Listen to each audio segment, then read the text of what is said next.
আচ্ছা, সকলকে শুভ সন্ধ্যা। আসসালামু আলাইকুম। বাংলাদেশ থেকে আপনারা যারা যুক্ত আছেন তাদের জন্য শুভ সন্ধ্যা। আর জার্মানি থেকে আমাদের সঙ্গে দুজন স্পিকার যুক্ত আছেন। আহ, আপনাদেরকে শুভ দুপুর। আসলে series webinar on higher study abroad, এই ওয়েবিনার সিরিজের আহ, আজকে আমরা তৃতীয় পর্বে আছি। তো এই সিরিজ ওয়েবিনারে মূলত আমরা জানার চেষ্টা করি একজন শিক্ষার্থী হিসেবে যেসব প্রশ্নগুলো, ছোট ছোট প্রশ্নগুলো মাথায় আসে উচ্চশিক্ষা সংক্রান্ত। আমরা উচ্চশিক্ষা বলতে বোঝাতে চেয়েছি ঠিক সংজ্ঞা কিন্তু উচ্চশিক্ষার এটা নয়, তবে বোঝাতে চেয়েছি বাংলাদেশে অনার্স এবং মাস্টার্স, অনার্স অথবা মাস্টার্স শেষ করার পর একজন শিক্ষার্থী বিভিন্ন দেশে ফার্দার যে স্টাডি করতে যাবে সেটাকে আমরা এখানে উচ্চশিক্ষা বলতে বুঝিয়েছি। এটা খুব পপুলার টার্ম হিসেবে আমি এটাই বেছে নিয়েছি। তো এই সিরিজ ওয়েবিনারের বিভিন্ন পর্বগুলো এমনভাবে সাজানো হয়েছে যাতে একজন শিক্ষার্থী একদম প্রথম বর্ষ থেকে মাস্টার্সের শিক্ষার্থীও তাদের মাথায় যে ছোট ছোট প্রশ্নগুলো আসে, যেমন আচ্ছা আমি অনার্স শেষ করব বা মাস্টার্স শেষ করব, এরপর আমি বাইরে আসলে পড়তে যদি যেতে চাই, আমি কি যেতে পারবো, বা পড়তে যাওয়ার সুবিধাটাই বা কি, অথবা একটা শিক্ষার্থী থার্ড ইয়ার ফোর্থ ইয়ারে যখন পৌঁছে যায় তখন তার মাথায় আসে আসলে আহ, আমার জব অপরচুনিটিস গুলো নিয়ে ভাবতে শুরু করে। আচ্ছা আমি যদি বাইরের দেশে পড়তে যেতে চাই, তাহলে আমি টাকা পয়সা কোথায় পাবো, অথবা আমার পারিবারিক বিশাল একটা চাপ আছে, বাবা মা ভাই বোনকে দেখতে হবে আমাকে, তাদেরকেই বা আমি দেখবো কিভাবে যদি নিজেই পড়তে যেতে চাই। আসলে পড়তে যাওয়ার সাথে সাথে কি অর্থনৈতিক যে বিষয়টা জড়িত এটাও কি আসলে মানে সম্ভব ব্যালেন্স করা, অথবা আমাদের দেশের প্রেক্ষাপটে যে সাবজেক্টিভ জব ভীষণভাবে ন্যারো, সেটা যে কোনো সাবজেক্টের ক্ষেত্রেই প্রকৃতভাবে সত্য। তো এই ন্যারো সাবজেক্টিভ জব ন্যারো হবার কারণে এটা ছোট্ট একটা দেশ বাংলাদেশ। তো এই সাবজেক্টিভ জবগুলোর আসলে ওয়াইড অ্যাপ্লিকেশন বা যে সেক্টর, জব সেক্টর গুলো আসলে পুরো পৃথিবী জুড়ে বিরাজমান। তো এই জব সেক্টরের সঙ্গে আমরা হালকা একটু পরিচয় করিয়ে দিতে চাই। তারা যেন আত্মবিশ্বাসী হয়, তারা তাদের একাডেমিক পড়ালেখাগুলো যেন ঠিক মতো করে, সেই সাথে আমরা এটাও চাই তারা এই একাডেমিক পড়াশোনার পাশাপাশি ছোট ছোট যে স্কিল গুলো, সেটা টেকনিক্যাল হতে পারে অথবা বিভিন্ন রকম যে পার্সোনাল স্কিল গুলো, এই স্কিল গুলো ডেভেলপমেন্টের গুরুত্ব যেন অনুভব করে শিক্ষার্থীরা। শিক্ষার্থীরা যেন তাদের এই করোনা প্যান্ডেমিকের এই সময়টা, কিছু শিক্ষার্থী ক্লাস করতে পারছে অনলাইন ক্লাস, কিছু শিক্ষার্থী হয়তো বঞ্চিত আছে, তারা যেন অনুভব করে তাদের এই মূল্যবান সময়টুকু নিজেদের ডেভেলপমেন্টে ব্যয় করে। এটাই আমাদের মূল চাওয়া। এই চাওয়া থেকেই এই সিরিজ ওয়েবিনারের আয়োজন। এই সিরিজ ওয়েবিনার গুলো, পর্বগুলোতে আমরা বিভিন্ন দেশের খুঁটিনাটি পড়াশোনা সংক্রান্ত খুঁটিনাটি বিষয়গুলো নিয়ে আলোচনা করি। মূলত 1 থেকে 1.5 ঘন্টার এই সেশন গুলোতে বা 2 ঘন্টার সেশন গুলোতে একটা পার্টিকুলার কান্ট্রিতে উচ্চশিক্ষার যে অ্যাপ্লিকেশন প্রসিডিউর হতে পারে বা ওখানে ফান্ডিং, যে আমরা যে অর্থনৈতিক ব্যাপারটা জড়িত এর সঙ্গে, সে ব্যাপারগুলো সম্পর্কে আমরা জানার চেষ্টা করি। এখানে সরাসরি কথা বলেন তারাই যারা ওই দেশে পড়াশোনা করেছেন, ওই দেশে তারা একটা নির্দিষ্ট পথ অতিক্রম করে পড়াশোনা করেছেন, তাদের সেই এক্সপিরিয়েন্স থেকে আমরা শিক্ষার্থীরা শিখুক সেই চেষ্টাটাই করি। তো আজকে সিরিজ ওয়েবিনারে series webinar on higher study অ্যাব্রোডের তৃতীয় পর্ব। এই পর্বে আমরা মূলত জানবো ইউরোপের অন্যতম শক্তিশালী অর্থনীতির একটা দেশ অথবা এডুকেশন সিস্টেমে কারো কারো মতে শীর্ষ পর্যায়ে আছে এরকম একটি দেশ জার্মানিতে আসলে আমাদের শিক্ষার্থীরা যদি যেতে চায়, সেই দেশে আসলে কিভাবে যেতে পারে, অথবা সে দেশে কেনই বা যাবে, বা সেখানে পড়াশোনা করার পর তার কি করতে পারে। তো সেসব বিষয় নিয়েই আজকে আমাদের সঙ্গে কথা বলার জন্য জার্মানি থেকে আমাদের সঙ্গে দুজন স্পিকার যুক্ত আছেন, মোহাম্মদ রিদওয়ান নাহিদ জনি এবং আছেন শারমিন আফরোজ। তো তাদের কাছ থেকে, তাদের মুখ থেকে আমরা এই গল্পগুলো শুনবো। এছাড়াও আমাদের পার্টিসিপেন্ট হিসেবে তোমরা যারা যুক্ত আছো বিভিন্ন বিশ্ববিদ্যালয়ের শিক্ষার্থী, অধিকাংশই রাজশাহী বিশ্ববিদ্যালয়ের পদার্থবিজ্ঞান বিভাগের শিক্ষার্থী। এই কথা বলে নিতে চাই আমি, এই সিরিজ ওয়েবিনারটা শুরুই করেছিলাম শুধুমাত্র আমি আমার বিভাগের শিক্ষার্থীদের জন্যই, কিন্তু এই অ্যাপ্লিকেশন প্রসিডিউর বা এই জিনিসগুলো মোটামুটি সাবজেক্ট ওয়াইজ খুব বেশি ভেরি করে না, বেসিক যে তথ্যগুলো, এই জন্য এটা ওপেন করেছি।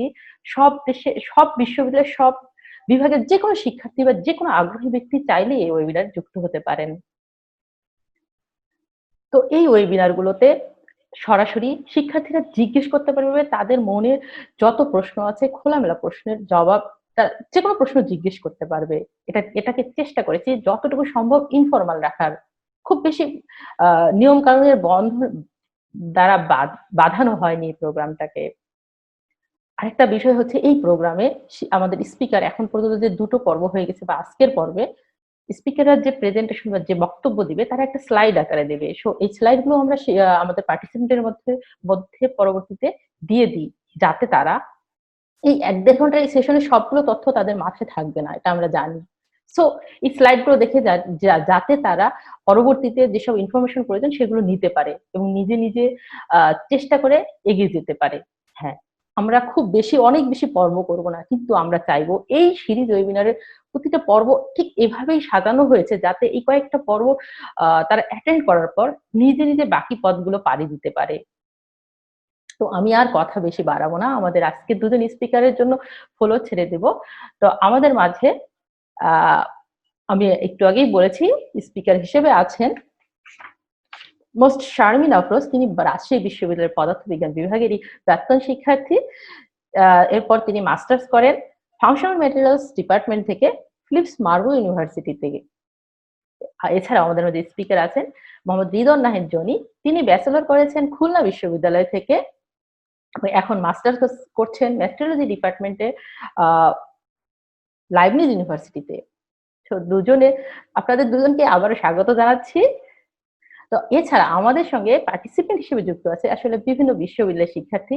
আমি এর আগেও বলেছি রাজশাহী বিশ্ববিদ্যালয়ের পদার্থবিজ্ঞানের যে শিক্ষার্থীরা আছে অধিকাংশ, এছাড়া রাজশাহী বিশ্ববিদ্যালয়ের ম্যাথমেটিক্স ডিপার্টমেন্টের বেশ কয়েকজন শিক্ষার্থী আমাদের সঙ্গে আছে।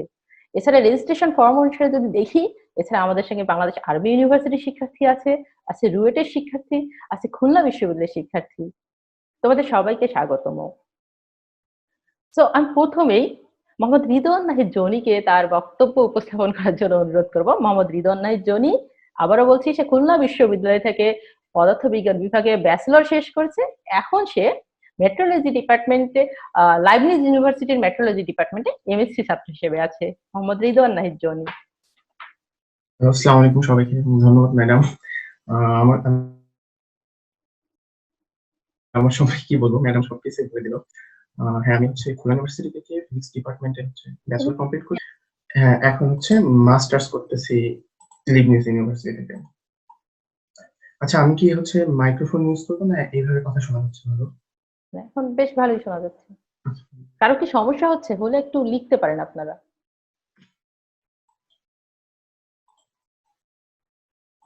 আচ্ছা, মনে হচ্ছে সমস্যা হচ্ছে না, তাহলে আমি শুরু করি।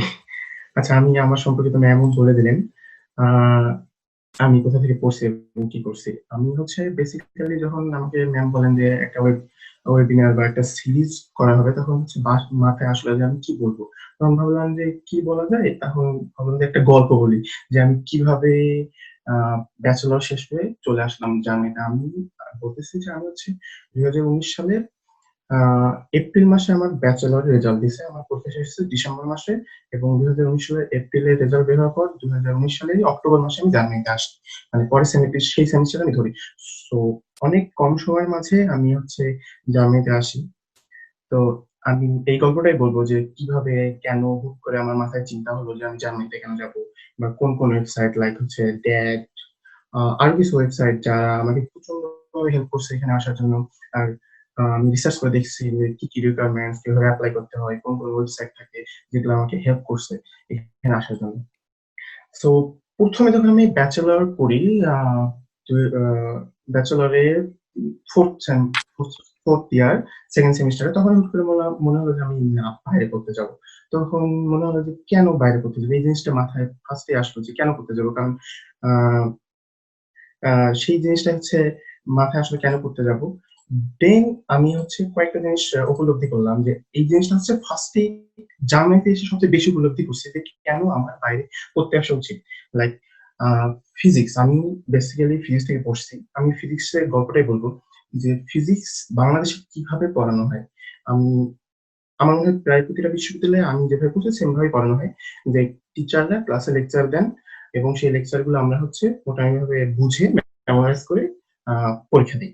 সেম সিস্টেম কিন্তু পৃথিবীর আই থিঙ্ক সব জায়গায়, যে বুঝে মেমোরাইজ করে রিটেন এক্সাম গুলো দেওয়া হয় বা ভাইভা এক্সাম গুলো দেওয়া হয়। বাট আমি একটা জিনিস খেয়াল করছি যে বাংলাদেশে এবং জার্মানিতে পার্থক্য হচ্ছে যে আমি যে জিনিসটা পড়তেছি, তার অ্যাপ্লিকেশন জিনিসটা বাংলাদেশে একদমই নাই, বাট জার্মানিতে সে জিনিসটা আছে।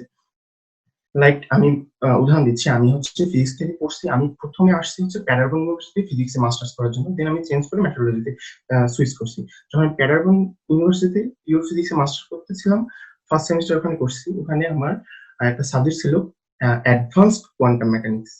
অ্যাডভান্স কোয়ান্টাম মেকানিক্সে আ থিওরি পার্টটা নরমালি বাংলাদেশ যেভাবে পড়ায় ওভাবেই পড়ানো হয়। বাট তার সাথে একটা সাপ্লিমেন্টারি কোর্স ছিল যে আমি এর অ্যাপ্লিকেশন গুলো করব। কিভাবে করব? আমি MATLAB এর মাধ্যমে কোয়ান্টাম মেকানিক্স এর সূত্রগুলা ইউজ করে কিছু ডাটা পাচ্ছি। তখন আমি চিন্তা করলাম যে, আরে বাবা! কোয়ান্টাম মেকানিক্স এর এত কঠিন, কঠিন সূত্রগুলা MATLAB এ বা অন্য কোনো প্রোগ্রামিং ইউজ করে আমি হচ্ছে সিমুলেশন করে অনেকগুলো ডাটা পাচ্ছি। তখন আমার হচ্ছে আ আগ্রহ অনেক কিছু আরো বেড়ে যায়। তাহলে আমি বলব যে এইজন্য এটলিস্ট যে ফিজিক্স এর প্রতি ভালোবাসা তার জন্য আরো বাড়ে। এইজন্য অবশ্যই দেশের বাইরে পড়া উচিত। তারপরে চিন্তা হচ্ছে এখানে এসে যে জিনিসটা দেখছি আর এবং দেশে থাকতেও যে এই জিনিসটা আমি অনেক উপলব্ধি করছি যে আমি ফিজিক্সে ব্যাচেলর কমপ্লিট করব। করার পর ও একটা স্পেশালাইজড সাবজেক্টে সুইচ করার ইচ্ছা। লাইক আমার হচ্ছে কিছু, কিছু সাবজেক্ট ছিল ফিজিক্সের যেটা পছন্দ না। আবার কিছু সাবজেক্ট ছিল অনেক পছন্দ ফিজিক্স রিলেটেড। সো তখন বাট বাংলাদেশে হচ্ছে ফিজিক্স রিলেটেড যে আমি সুইচ করে একটা স্পেশালাইজড সাবজেক্টে পড়বো, সেই সাবজেক্টের ক্ষেত্র অনেক কম ছিল। লাইক ঢাকা ইউনিভার্সিটিতে শুধুমাত্র রিনিউয়েবল এনার্জি আছে স্পেশালাইজ হিসেবে আর ম্যাটেরিয়াল সায়েন্স থাকতে পারে আর কিছু কিছু আর বেসিক্যালি স্পেশালাইজ বলতে বুঝে থিসিসটা আমি যে টপিকের উপর করবো। কিন্তু আমি যদি জার্মানি বা বাইরের অন্যান্য দেশের প্রতি দেখি তখন দেখা যায় যে অনেকগুলো সাবজেক্টে আমি অনেকগুলো কোর্সে স্পেশালাইজ কোর্সে সুইচ করতে পারি like nano technology, renewable energy, metro metrology এবং এতগুলো সাবজেক্ট আমি চুজ করতে পারবো। সো আমার সাবজেক্ট চুজ করার যে রেঞ্জটা সেটা অনেক বেড়ে যাচ্ছে। এইজন্য আমার মনে হয় যে না আমি যে ফিজিক্সে পড়ছি সেটা আমাকে কাজে লাগাতে হবে। তাহলে আমার বাইরে গিয়ে পড়াটা উচিত। তারপরে ব্যাচেলরে থাকতে যে জিনিসটা সবারই মাথায় থাকে যে এটা আই থিংক সবারই মাথায় আসে যে আমি হচ্ছে পড়াশোনা শেষ করলাম। পড়াশোনা শেষ করে আমার একটা জব দরকার। বাট আমি কি করব ফিউচারে? এইটা আমার মাথায় আসে। লাইক বাংলাদেশে থাকলে অবশ্যই বাংলাদেশে যখন আমি ছিলাম একটা সময় আমার চিন্তা ছিল যে না বিসিএস বিসিএস অনেক ভালো জব। এই বিসিএস দিতে হবে। বাট হুট করে আবার যখন আমি 4th ইয়ারে তখন মনে হলো যে আমি হচ্ছে এই ৪ টা বছর ফিজিক্সে পড়লাম। ফিজিক্সের প্রতি ভালোবাসা আমার ইন্টার অনেক বেশি ছিল। তো এই ফিজিক্সে যখন আমি ৪ টা বছর পড়লাম, পড়ার পর কেন আমি হচ্ছে অন্য আরেকটা জিনিস চুজ করব? লাইক আমি যখন বিসিএস করব, বিসিএস এক্সাম দিলাম বা অন্য ব্যাংকে জব করলাম তখন কিন্তু ফিজিক্স ভবিষ্যতে গিয়ে লাগতেছে না। তখন ভাবলাম যে না, তাহলে আমাকে এই ফিজিক্স রিলেটেডই জব করতে হবে। ফিজিক্স রিলেটেড জব বাংলাদেশেও আছে বাট ক্ষেত্র খুবই কম। তখন ভাবলাম যে কি করা যায়? আমার একটা তখন হুট করে একটা মাথায় চিন্তা করলাম যে, এই চিন্তাটা হয়তোবা ভুল হতে পারে। যে আমি যখন ফিজিক্সে মাস্টার্স বা উম আ ব্যাচেলর কমপ্লিট করব, করে আমি পৃথিবীর যেকোনো জায়গায় জবের জন্য ফিজিক্স রিলেটেড জবের জন্য এপ্লাই করতে পারব। কিন্তু আমি যদি কোনো জার্মানিতে যাই, জার্মানিতে ফিজিক্সের ব্যাকগ্রাউন্ড অনেক ভালো ও অনেক রিনাউন্ড। সো জার্মানিতে গিয়ে যদি আমি মাস্টার্স কমপ্লিট করি, করার পর যদি আমি শুধু জার্মানিতে না ইউরোপ বা ইউএসএ বা কানাডা বা অস্ট্রেলিয়া যেকোনো জায়গায় ফিজিক্স রিলেটেড জবে জন্য এপ্লাই করি তখন হচ্ছে তারা আমাকে ইজিলি নিয়ে নেবে। বা নেয়ার বা আমার গ্রহণযোগ্যতা বেশি পাবো আমি বাংলাদেশে পড়ার চেয়ে এখানে পড়ার জন্য। সো আই থিংক তখনই মাথায় রাখলো যে না আমার যাইতে হবে। আর আর আমি আরেকটা জিনিস বলতে চাই। আমি হচ্ছে একটা গল্প বলি যে আমি যখন প্যারাগন ইউনিভার্সিটিতে ফার্স্ট এ আসলাম তখন ওখানকার মানুষ অনেক কিউরিয়াস থাকে জার্মানরা যে এ বাইরের মানুষ কেন আসে? তখন একজন আমাকে জিজ্ঞেস করলো যে, "তুমি জার্মানিতে কেন আসছো?" তখন হুট করে প্রশ্নটা করার জন্য আমার মাথায় কিছু ছিল না। তো আমি হুট করে বললাম যে, আ আলবার্ট আইনস্টাইন একজন one of the greatest scientist in our history of physics or in the world. তখন সে জার্মানিতে বড় হইছে, এখানে জন্মেছে, এখানে পড়াশোনা করছে, এখানে শিক্ষকতাও করছেন। সো আমি তার প্রতি অনুপ্রাণিত হয়ে জার্মানিতে আসছি। বাট কথাটা হচ্ছে আ আপনি যখন জার্মানিতে আসবেন, দেখবেন যে আমি যেমন লিবনিজ ইউনিভার্সিটিতে আমার ফিজিক্স ডিপার্টমেন্ট আছে। এই ফিজিক্স ডিপার্টমেন্টে একজন এই লিবনিজ ইউনিভার্সিটির টিচার যিনি নোবেল পেয়েছেন। সো আপনি দেখতেছেন যে আপনার টিচার একজন নোবেল পাইছে। নোবেল।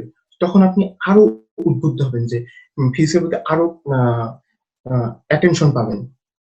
সো তারপর দেখবেন যে আপনার যে টিচার ক্লাস নিচ্ছে তার বই আপনি পড়তেছেন এবং শুধু আপনি পড়তেছেন না, আ জার্মানি, ইংল্যান্ড, ইউএসএ সব দেশে তার বই পড়া হচ্ছে। তখন দেখবেন যে আপনার আগ্রহটা আরো বেড়ে যাবে ফিজিক্স এর প্রতি। তারপর মনে হলো যে তখন হচ্ছে অনেক দেশ ঘাটাঘাটি করে ভাবলাম যে জার্মানিতে কেন যাবো? জার্মানি কেন চুজ করলাম? তখন জার্মানিতে আসার প্রথম কারণ হচ্ছে আ একটা কারণ হচ্ছে এখানে পৃথিবীর অন্যান্য দেশ যদি ধরি, সেখানে অবশ্যই টিউশন ফি আছে। সব দেশে টিউশন ফি আছে। আ I think ইউরোপের কিছু দেশ টিউশন ফি নাই। লাইক ফিনল্যান্ডে ছিল না। বাট ফিনল্যান্ডে এখনো এড করছে। বাট একমাত্র জার্মানিতে সেখানে বেশিরভাগ লাইক মাস্টার্সে 80% থেকে 80% 80 অথবা 60% আ ভার্সিটি মাস্টার্সে আপনার অনেক কম টিউশন ফি অথবা একদমই টিউশন ফি নাই। তখন চিন্তা করলাম যে না, জার্মানি এই দিক দিয়ে অনেক বিশাল একটা প্লাস পয়েন্ট। তারপর হচ্ছে ডাইভার্সিটি জিনিসটা। আপনি জার্মানিতে যখন আসবেন তখন দেখবেন যে অনেক দেশের মানুষজন আপনার সাথে আপনার ক্লাসে আছে বা আপনার ফ্রেন্ড হইছে। লাইক আমি একটা ক্লাবে যুক্ত হয়েছিলাম। ওই ক্লাবে দেখতেছিলাম ইউএসএ এর মানুষ, চিলি, আ আরব, ইন্ডিয়ান, মানে অনেক দেশের মানুষ পাবেন। স্প্যানিশ, সব দেশের মানুষের সাথে আপনি মিশতে পারবেন। তাদের কালচার সম্পর্কে জানতে পারবেন। আপনার কালচার সম্পর্কে তাদের জানাতে পারবেন। সো এই দিকগুলো আপনি অনেক রিচ হবেন। আরেকটা জিনিস আপনি রিসার্চ করে দেখতে পারবেন যে জার্মানির হেলথ কেয়ার অনেক বেশি ভালো।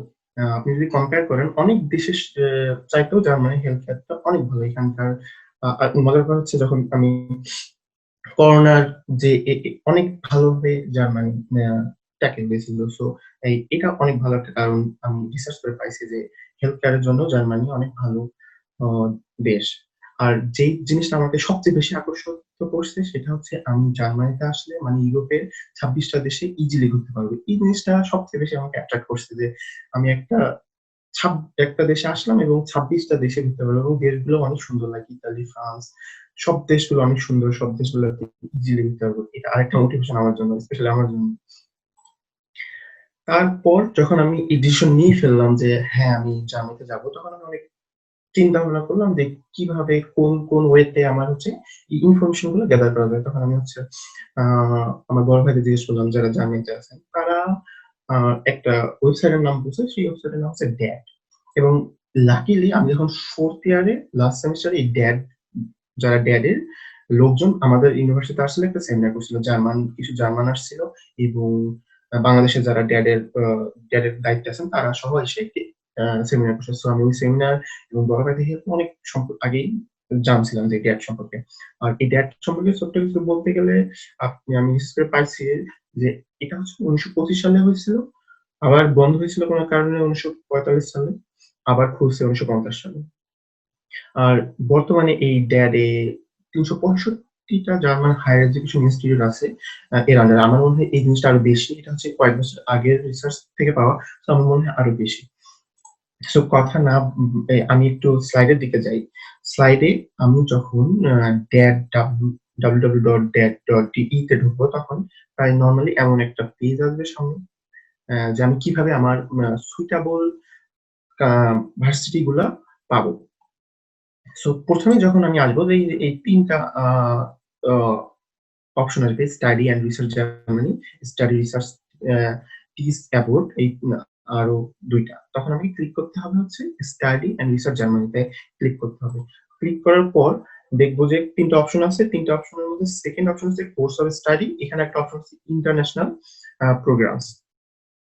এইখানে যদি আমি ক্লিক করি তখন দেখতে পারবো যে এখানে আমার স্ক্রিনের মতো একটা জিনিস আসবে বা এই পেজটা আসবে। এই পেজের মধ্যে দেখবেন যে অনেকগুলা অপশন আছে। কোর্স টাইপ, কি কোর্স টাইপ থাকবে, ল্যাঙ্গুয়েজ, জার্মান ল্যাঙ্গুয়েজে পড়বো না ইংলিশ ল্যাঙ্গুয়েজে পড়বো তা আপনি ফিল্টার করতে পারবেন এবং ফিল্ড অফ স্টাডি কোন দিকে আপনি হচ্ছে সায়েন্স ব্যাকগ্রাউন্ড না কোন ব্যাকগ্রাউন্ড এটা যখন ফিল আপ করবেন, দিয়ে সার্চ করবেন, দেখবেন যে অনেকগুলো প্রোগ্রাম আসবে। যদি আপনি শুধু পার্টিকুলার ফিজিক্স এবং অনেকগুলো ফিল্টারিং করেন, দেখবেন যে আমার বাম পাশে দেখেন যে course type science, course type, তারপর হচ্ছে ফিল্ড অফ স্টাডি, সাবজেক্ট মানে আমি যে ফিজিক্স দিয়েছি যেহেতু আই থিংক সব বেশিরভাগই ফিজিক্স স্টুডেন্ট বা ম্যাথমেটিক্স আছেন। আপনারা তো সেখানে ফিজিক্স দিলে বা ইঞ্জিনিয়ারিং থাকলে এখানে ফিল্ড অফ স্টাডির এখানে ইঞ্জিনিয়ারিং দিয়ে এখানে হচ্ছে জাস্ট সাবজেক্টের এখানে আপনার পছন্দের মতো সাবজেক্ট দিলে আর ল্যাঙ্গুয়েজ চুজ করলে নিচে আরো কিছু ফিল্টার আছে সেগুলো চুজ করলে আপনার শুধুমাত্র সেই সাবজেক্ট রিলেটেড কোর্স গুলো চলে আসবে। আমি শুধুমাত্র এখানে ফিজিক্স দিয়েছিলাম। তো জানুয়ারিতে টিউশন ফি ছাড়া ৬৯ টা কোর্স আছে যেখানে আপনি এপ্লাই করতে পারবেন। সো এটা হচ্ছে খুবই ভালো একটা ওয়েবসাইট যেখানে আপনি খুবই ইজিলি কোর্স গুলো খবর পেতে পারেন। তারপরে জিনিস হচ্ছে কোর্স তো পেলাম। এখন হচ্ছে রিকোয়ারমেন্টস কি, কি লাগে, যে কি, কি আমার আ লাগবে। তো আমি যদি কোন একটা কোর্সের ভিতরে যাই তখন হচ্ছে এই কয়েকটা অপশন থাকবে। ওভারভিউ, কোর্স সম্পর্কে পুরো একটা ওভারভিউ দিবে। কয় সেমিস্টার বা কি ল্যাঙ্গুয়েজ এ কোর্সটা করানো হবে। আ এটা বলবে বা কখন এপ্লাই করবে। তারপর কোর্স ডিটেইল। আপনার কোর্স ডিটেইলটা হচ্ছে দেখবে যে কোন, কোন সাবজেক্ট পড়ানো হবে। Cost of funding. আরেকটা থাকবে হচ্ছে রিকোয়ারমেন্টস। এইটা হচ্ছে ইম্পোর্টেন্ট, যে এখানে হচ্ছে দেখতে পারবেন যে আপনি কি ব্যাকগ্রাউন্ড থেকে আসলে অ্যাটেন্ড করতে পারবেন। ফার্স্টে হচ্ছে একাডেমিক রিকোয়ারমেন্টস। এটা হচ্ছে আপনি জাস্ট ব্যাচেলর ফিজিক্সে ব্যাচেলর কমপ্লিট করলেই আপনি এখানে এপ্লাই করতে পারবেন। নো রেজাল্ট, কিচ্ছু লাগবে না আপনার এখানে। জাস্ট ফিজিক্স থেকে ব্যাচেলর লাগবে।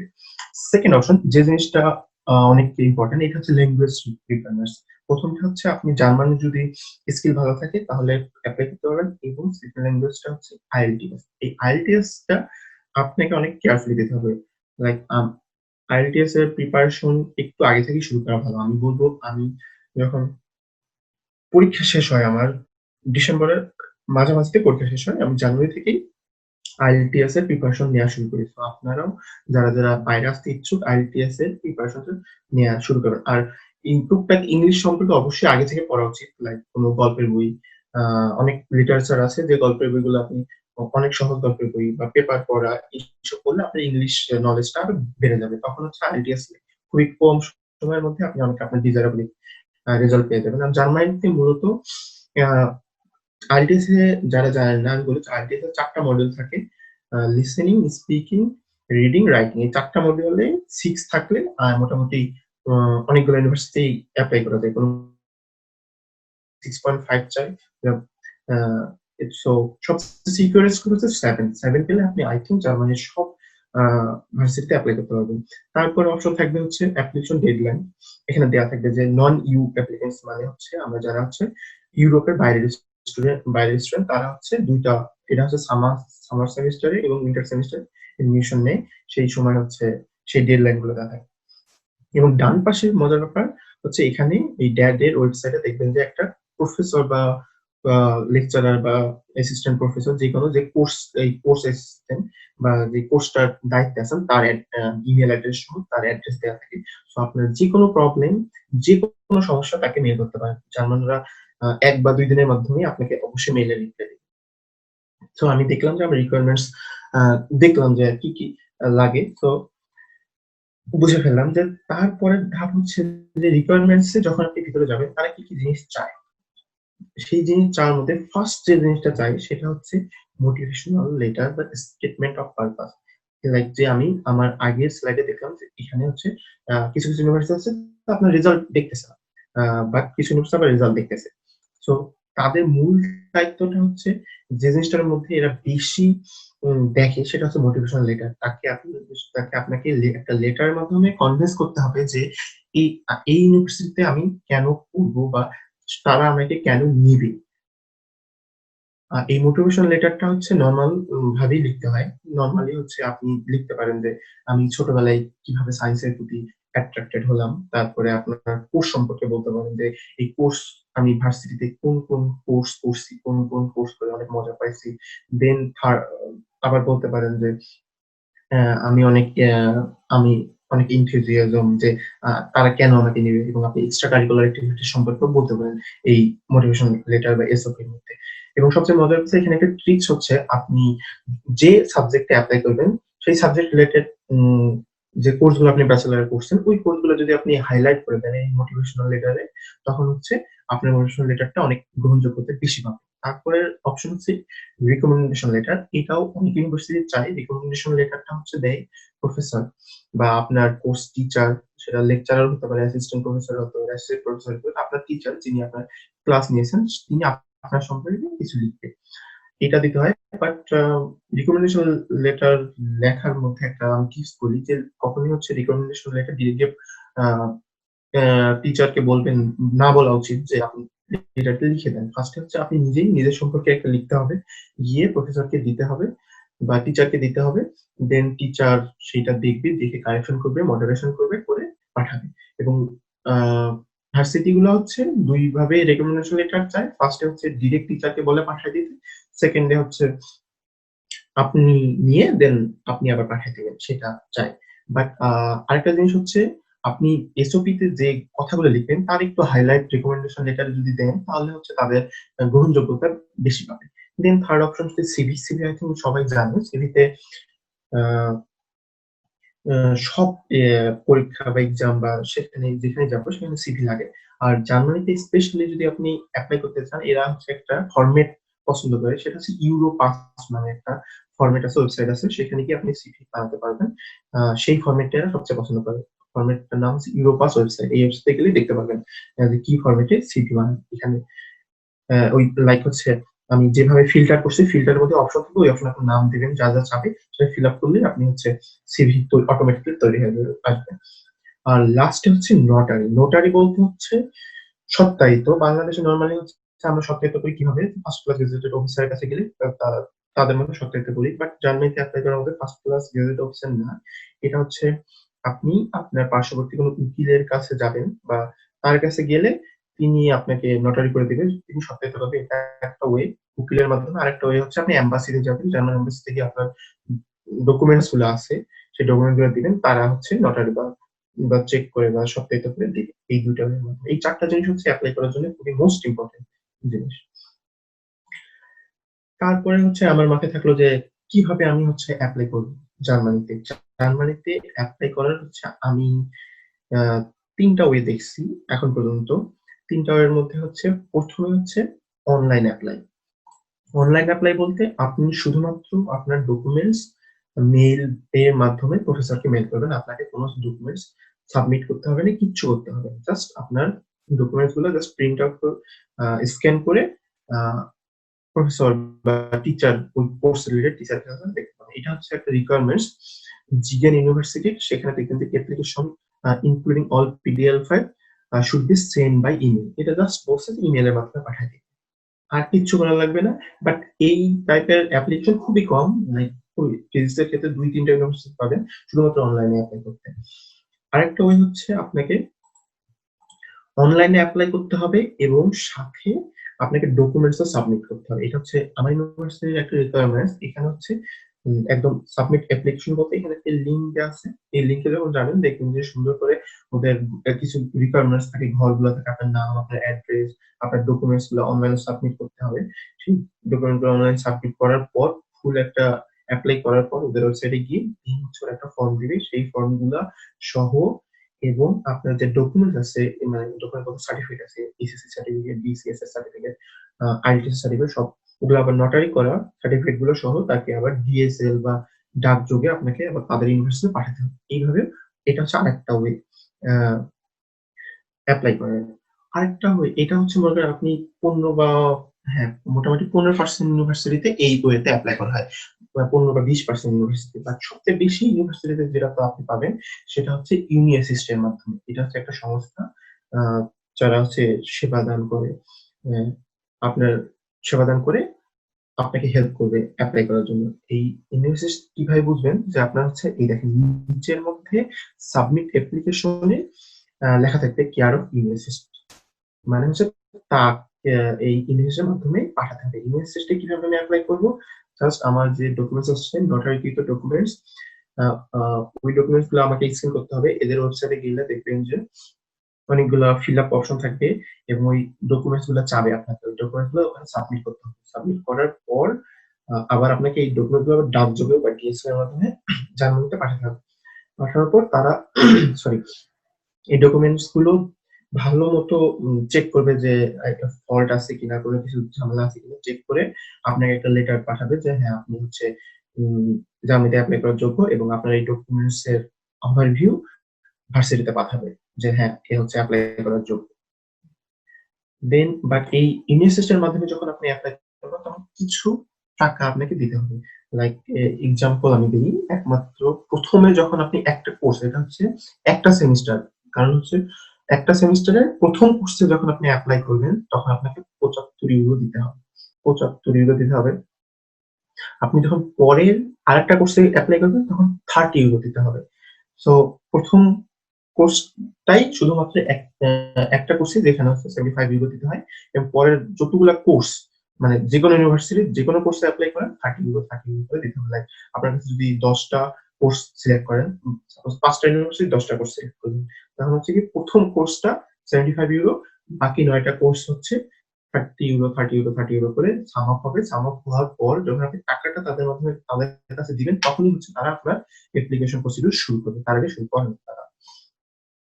এই হলো মোটামুটি কিভাবে আমি হচ্ছে জার্মানিতে এপ্লাই করব।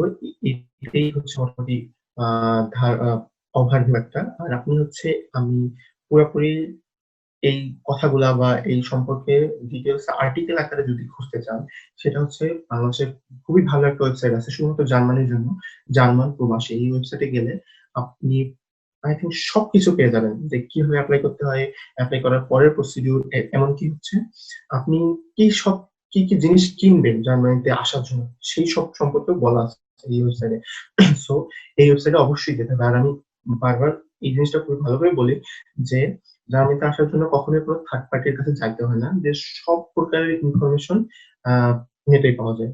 নাকি জার্মান প্রবাসী আরেকটা ড্যাডে তো দেখাইলাম কিভাবে করতে হয়। আরেকটা ভালো পেজ আছে, Bangladeshi student and association, student alumni association in Germany. এই পেজের মধ্যেও আপনি ফাইলে গেলে দেখুন সব প্রক্রিয়া, সব রকমের প্রশ্ন আছে। বা এই ওয়েবসাইট, এই ফেসবুক পেজে গিয়েও আপনি যেকোনো টাইপের প্রশ্ন করতে পারেন। প্রশ্ন করলে তারা সুন্দরভাবে হচ্ছে উত্তর দিবে, এবং যেকোনো মানুষ আপনাকে অনেক সর্বাত্মক চেষ্টা করবে উত্তর দেওয়ার জন্য। সো আই থিঙ্ক এই পর্যন্তই। থ্যাংক ইউ সবাইকে। আর যদি কোনো প্রশ্ন থাকে, আই থিঙ্ক একটা প্রশ্ন করার সেশন থাকবে, তো ওই সময় গিয়ে আমি প্রশ্ন নিব।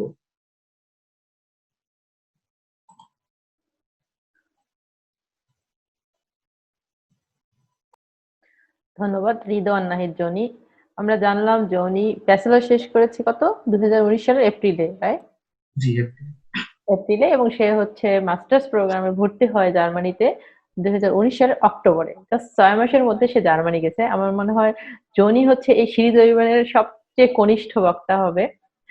তো আমাদের শিক্ষার্থীরা অনুভব করবে কত কম সময়েও আসলে চাইলে, ইচ্ছা শক্তি যদি ঠিক থাকে এবং ঠিক মতো চেষ্টা করা যায়, তাহলে বাইরের দেশেও পড়াশোনা শুরু করা যেতে পারে। জনির গল্পটাও আমরা জানলাম অ্যাপ্লিকেশন প্রসিডিউর সম্পর্কে, বিশেষত সিভি এবং রিকমেন্ডেশন লেটার ও এসওপির ব্যাপারে।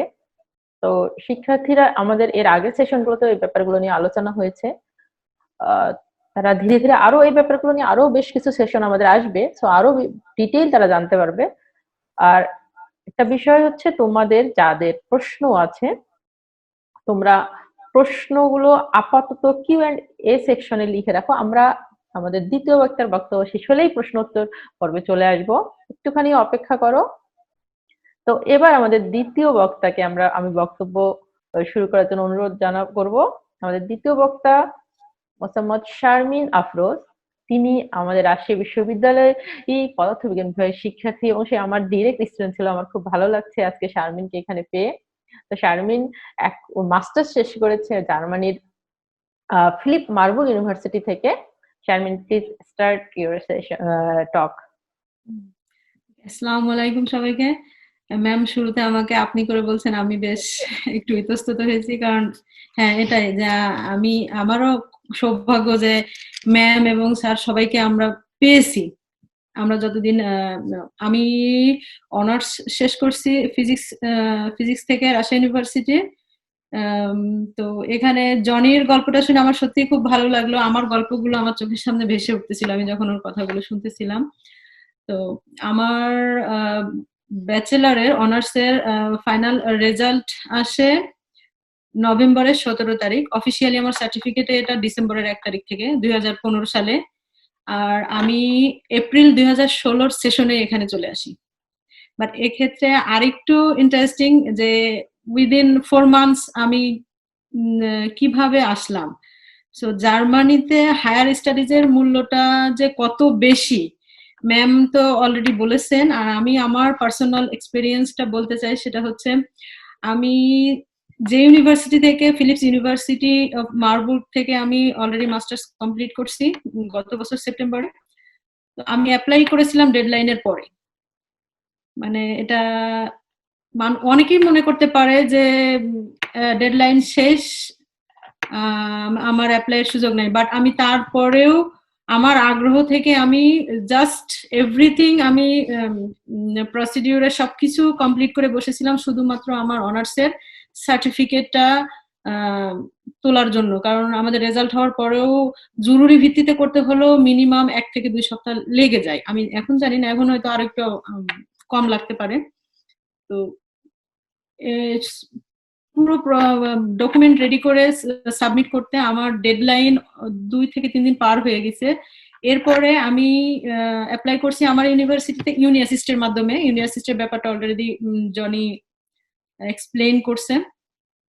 ইউনি অ্যাসিস্ট হচ্ছে সব থেকে বড় অর্গানাইজেশন যেটা কিনা হায়ার স্টাডিজ এর ক্ষেত্রে স্টুডেন্টদের জাস্টিফাই করে তাদের অল ডকুমেন্টস এবং সবকিছু জাস্টিফাই করে সে আদৌ ক্যাপাবল বা রিকোয়ার্ড তার রিকোয়ারমেন্টস গুলো ফুলফিল আছে কিনা সবকিছু ডিটারমাইন করে তারা হচ্ছে যে কোনো অ্যাপ্লিকেশন গুলো তাদের মাধ্যমে ইউনিভার্সিটিতে অ্যাপ্লাই করে।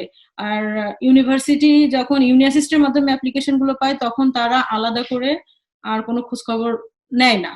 মানে এতটাই পপুলার এবং বিশ্বস্ত একটা প্রতিষ্ঠান যেটা অ্যাপ্লিকেশনের জন্য কাজ করে।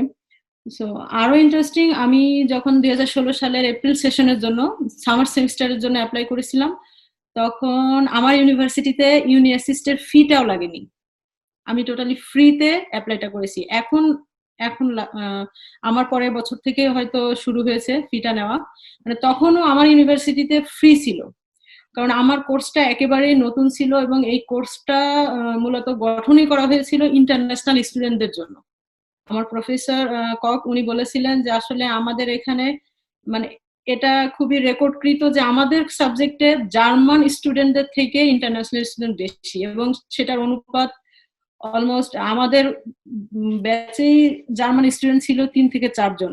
ইংলিশ কোর্স প্লাস ইন্টারন্যাশনাল স্টুডেন্টদের ফোকাস করে একটা কোর্স।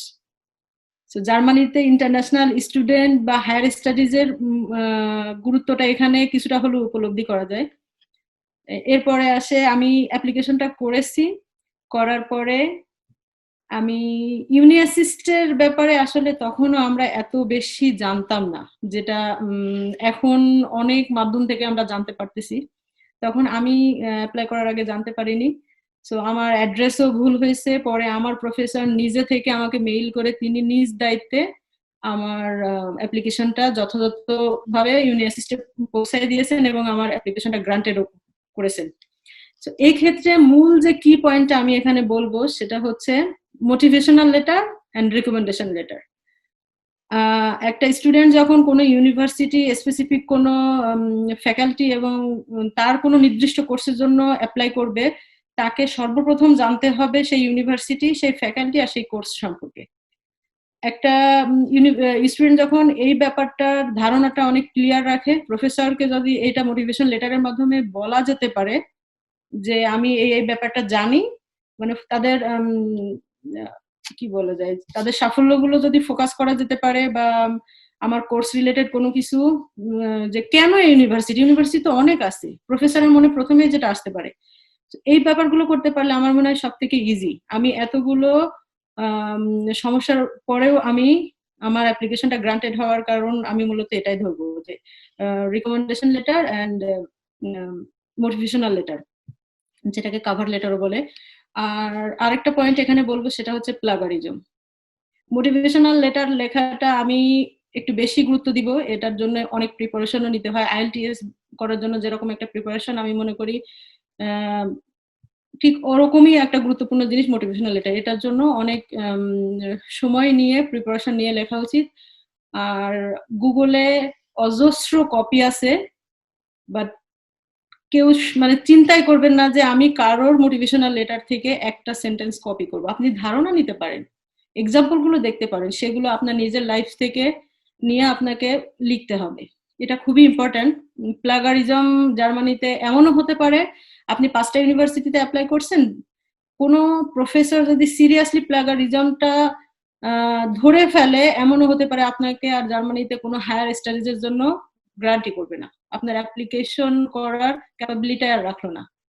সো এটা খুবই গুরুত্বপূর্ণ, আমার মনে হলো এটা একটু ফোকাস করা উচিত। আমি আর দেরি না করে আমি আমার স্লাইডে চলে যাই, আমি অনেক কথা বলে ফেললাম। সো আজকে আমি এখানে কথা বলবো আমাদের অ্যাপ্লাইয়ের ক্ষেত্রে হায়ার স্টাডিজ ইন অ্যাব্রড অ্যাপ্লাইয়ের ক্ষেত্রে সব থেকে বেশি যে চিন্তাটা আমাদের মতো একটা দেশের স্টুডেন্টের ক্ষেত্রে হয় সেটা হচ্ছে যে আমি তো বাইরে যাব, সো আমার পড়াশোনার খরচটা কে দিবে। সেক্ষেত্রে যে অপরচুনিটি গুলো আছে আজকে আমি মেইনলি ওখানেই ফোকাস করব যে স্কলারশিপ বা ফান্ডিংটা জার্মানিতে পড়তে আসার ক্ষেত্রে কিরকম। এই বিষয়ের উপরে আমি জার্মানির যে বিভিন্ন পপুলার স্কলারশিপ গুলো আছে সেগুলোর একটু ডিটেল আলোচনা করব, আর পাশাপাশি যারা রিসার্চ করতে চান যেমন মাস্টার্স এর পরে পিএইচডি বা পোস্টডক বা আর কি কি অপরচুনিটি হতে পারে সেটার উপরে আমি একটু অল্প করে একটু আলোচনা করব। এখানে আমার ইনফরমেশন গুলো সবগুলোই যে যে সাইট থেকে নেওয়া, আমি চেষ্টা করেছি সবগুলো সব জায়গায় স্লাইডের ভিতরে রাখা, যাতে কারোর যদি ডিটেল জানার দরকার হয় সেজন্য পারে দেখে নিতে পারে। সো এখানে আমরা মূলত যেটা করি আমাদের অ্যাপ্লিকেশন করি মূলত মাস্টার্সের জন্য, বাট রিসেন্টলি এটাও সম্ভব মাস্টার্সে পড়তে আসা বা পিএইচডির জন্য সরাসরি আসা যায়। তো যে মাস্টার্সের জন্য প্ল্যান করবে আমার মনে হয় তাকে আমার মনে হয় অনার্সের সেকেন্ড ইয়ার থেকেই মোটামুটি একটা প্রিপারেশন শুরু করা উচিত। যেমন ইনফরমেশন গুলো কালেক্ট করা, যে আমি যদি বাইরে পড়তে যেতে চাই তাহলে কোথায় যাব এবং সেটার জন্য আসলে কি কি দরকার। কারণ এই প্রসেসটা ট্রানজিশন ফেজটা আমার মনে হয় সবসময় একটু গুরুত্বপূর্ণ। যেমন অনার্স থেকে আমি মাস্টার্সে আমি দেশেই করি বা বিদেশে করি, আর বিদেশে করার ক্ষেত্রে এটা আরেকটু প্রিপারেশনের দরকার হয়। সো মাস্টার্স থেকে এমনও আছে অনেকেই সরাসরি ফুল টাইম জবে চলে যেতে পারে জার্মানিতে যদি ইচ্ছা করে, বা যদি তার ইচ্ছা হয় যে না আমি পড়াশোনা শেষ করে আমি জবে জবে ঢুকবো, আমি আর ফার্দার রিসার্চে যাব না। আর যাদের রিসার্চের ইচ্ছা আছে সেটা আরো ভালো অপশন আমি মনে করি। ফিজিক্স বা কেমিস্ট্রি বা সায়েন্স ব্যাকগ্রাউন্ডের স্টুডেন্টদের জন্য জার্মানিতে রিসার্চের অপরচুনিটি হিউজ। এবং তারপরে সে রিসার্চ শেষ করে ফাইনালি আবার জবে ঢুকতে পারে। কারণ এখানে অনেক জবের অফার দেখি যেগুলোতে তারা অলরেডি পিএইচডি বা পোস্টডক সম্পন্ন হয়ে গেছে এরকম ক্যান্ডিডেট তারা খুঁজে। সো স্কলারশিপের ক্ষেত্রে যেটা প্রথমেই নাম, যারা জার্মানি সম্পর্কে একটু হলেও জানে, স্টাডি করার ব্যাপারে খোঁজ খবর রাখে, ড্যাড। সো আপনি অ্যাপ্লিকেশন করার ক্ষেত্রেও ড্যাডের ওয়েবসাইটটা যেমন গুরুত্বপূর্ণ, স্কলারশিপের ক্ষেত্রেও সমান গুরুত্বপূর্ণ। আমি চেষ্টা করেছি এই স্লাইডের মধ্যে ড্যাডের যে স্কলারশিপের সিস্টেম সেটাকে একটা 5টা স্টেপে আমি তুলে ধরার। সো মূলত যদি ড্যাডের ওয়েবসাইটে যাওয়া হয় তাহলে এখানে study and research in Germany যে সেকশনে গিয়ে অ্যাপ্লাই করা যায়, জনি বলছে সেখানেই ফাইন্ড স্কলারশিপ অপশনটা আছে। আর প্রথমে যেটা সবার মনে আসতে পারে যে আমি তো ফিজিক্সে পড়ছি, আমার জন্য কোন প্রোগ্রাম। যেমন আমি বেসিক্যালি অনার্স যখন ফিজিক্সে করছি ব্যাচেলর, তখন থেকে আমার মনে হয়েছে যে না আমি ফিজিক্স থেকে একটু অনেক ব্রাঞ্চ থাকে না ফিজিক্সে, সো আমি একটু অন্য কিছুতে যাই যেটা ফিজিক্স বাট একেবারে শুধু ফিজিক্স না। তো সেই ক্ষেত্রে আসলে আমার কোর্সটা নেওয়া ফাংশনাল ম্যাটেরিয়ালসটা অ্যাকচুয়ালি আমার ইউনিভার্সিটির সব থেকে রিসার্চেবল প্রজেক্টটা সেমিকন্ডাক্টর ফিজিক্সের উপরে। এবং কারো যদি ইচ্ছা হয় আমার ইউনিভার্সিটি ওয়েবসাইটে গিয়েও খোঁজ নিতে পারে যে সেমিকন্ডাক্টর ফিজিক্সের উপরে হিউজ রিসার্চ আমার ইউনিভার্সিটি থেকে হয়। গোটা জার্মানির ভিতরে আমার বলা যায় কয়েকটা ইউনিভার্সিটির রিসার্চের ক্ষেত্রে আমার ইউনিভার্সিটির নামটা আসবে যে সেমিকন্ডাক্টর ফিজিক্সের উপরে আমার ইউনিভার্সিটির রিসার্চ কত এগিয়ে গিয়েছে, আর কোন সাবজেক্ট নিব, কিভাবে অ্যাপ্লাই করব, এই পুরো ওভারভিউটা ফার্স্ট যে অপশনটা এই লিংকে গেলেই আসলে ইন ডিটেল পাওয়া যাবে। এরপরে বিভিন্ন ইনফরমেশনের জন্য যে ড্যাডের সেটার লিঙ্কটা আমি দিয়ে দিয়েছি। এরপরে আসে ল্যাঙ্গুয়েজ কোর্স, আমি তো জার্মানিতে যাব, জার্মানি তো ইংলিশ স্পিকিং কান্ট্রি না। সো এই ভয়টা অনেকের ভিতরে থাকে যারা সব ইনফরমেশন নেয়নি প্রথমেই, যে এটা তো ইংলিশ স্পিকিং কান্ট্রি। আমি অনেককেই বলতে শুনেছি আমার সঙ্গে যারা কথা বলছে হায়ার স্টাডিজ নিয়ে যে আপু এটা তো ইংলিশ স্পিকিং কান্ট্রি না, আমি ইংলিশ স্পিকিং কান্ট্রি চুজ করি এটা না করে। আসলে এখন সুবিধা হচ্ছে জার্মান ইউনিভার্সিটি বা জার্মানিতে হায়ার স্টাডিজ এর অপরচুনিটি এখন অনেক বেড়ে গেছে। আগে হয়তো ল্যাঙ্গুয়েজের ব্যাপারটা একটু ইংলিশটা নিয়ে একটু অপরচুনিটি কম ছিল, বাট মাস্টার্স এর জন্য এখন অনেক অনেক কোর্স যেগুলো ইংলিশে। আমি একটু আগেও বলছি আমার কোর্সের কথা, যে আমার ইউনিভার্সিটিতে একমাত্র আমার সায়েন্সের কোর্সের ভিতরে একমাত্র আমার কোর্সটা স্পেশালি প্রফেসররা তৈরি করেছেন শুধু ইন্টারন্যাশনাল স্টুডেন্ট নেওয়ার জন্য, ইংলিশে। তো এরপরে আসি স্টাডি প্রোগ্রাম, বিভিন্ন রিসার্চ ইনস্টিটিউশন, সব ধরনের লিঙ্কগুলো আমি এখানে রেখেছি। ডকুমেন্টস, অ্যাপ্লিকেশন ডকুমেন্টস গুলো নিয়েও আপনারা এখানে ইনফরমেশন গুলো পেয়ে যাবেন, বা যে কোনো ধরনের কোশ্চেনের জন্য আপনারা যে ফাঁকের যে লিঙ্কটা আমি 4 নাম্বার পয়েন্টে দিয়েছি, এটাও গিয়ে আপনি জাস্ট সুন্দর করে আপনার কোশ্চেন করলে যে ওই ওয়েবসাইট থেকে আপনাকে অ্যান্সার গুলো দিবে, বা ওখানে অনেকগুলো কোশ্চেনের অ্যান্সারও করা আছে, হয়তো পেয়ে যাবেন। তারপর 5 নম্বরে আসে সাবমিট অনলাইন অ্যাপ্লিকেশন। আমি জাস্ট ওভারভিউটা দিলাম স্কলারশিপের ক্ষেত্রে। তো study and research in Germany, এই সেকশনে গেলে আপনি ফাইন্ড স্কলারশিপটা পেয়ে যাচ্ছেন। সো ফাইন্ড স্কলারশিপ অপশনে গেলে আপনার পুরো ড্যাডের যে স্কলারশিপের যে স্টেপ গুলা এখানে ইন ডিটেল আছে। সেখানে সব থেকে ইম্পর্টেন্ট হচ্ছে যে আমি তো সব ধরনের স্কলারশিপের জন্য সুইটেবল না, সো আমার জন্য আসলে কোনটা হবে, সেই জন্য আপনাকে যেতে হবে ফাইন্ডিং অপশন, যেটা একটা ফিল্টারিং অপশন। ফিল্টারিং অপশনে গিয়ে আপনি সায়েন্স ব্যাকগ্রাউন্ডের বা হলে নর্মালি ম্যাথমেটিক্স অথবা ন্যাচারাল সায়েন্স, এই অপশনটাই আসবে সাবজেক্ট হিসেবে এখানে। আর যে অপশনগুলো আছে, আর আরেকটা ইম্পর্টেন্ট জিনিস এখানে কান্ট্রি অফ অরিজিন, কারণ সব ধরনের স্কলারশিপ সব দেশের জন্য না। সো আপনাকে আমাদের বাংলাদেশের অপশনটা দিলে আপনি বাংলাদেশের জন্য, এবং ম্যাথমেটিক্স বা ন্যাচারাল সায়েন্সে যারা যেতে চায়, আসতে চায় জার্মানিতে, কি ইন্টেনশনে স্টাডি, তাহলে এই এই আর প্রোগ্রামটা গ্রাজুয়েট হতে পারে, পিএইচডি হতে পারে। সো আমি এখানে গ্রাজুয়েটটা নিয়েই আসলে দেখিয়েছি। আসলে দুইটা অপশন আসবে এখানে।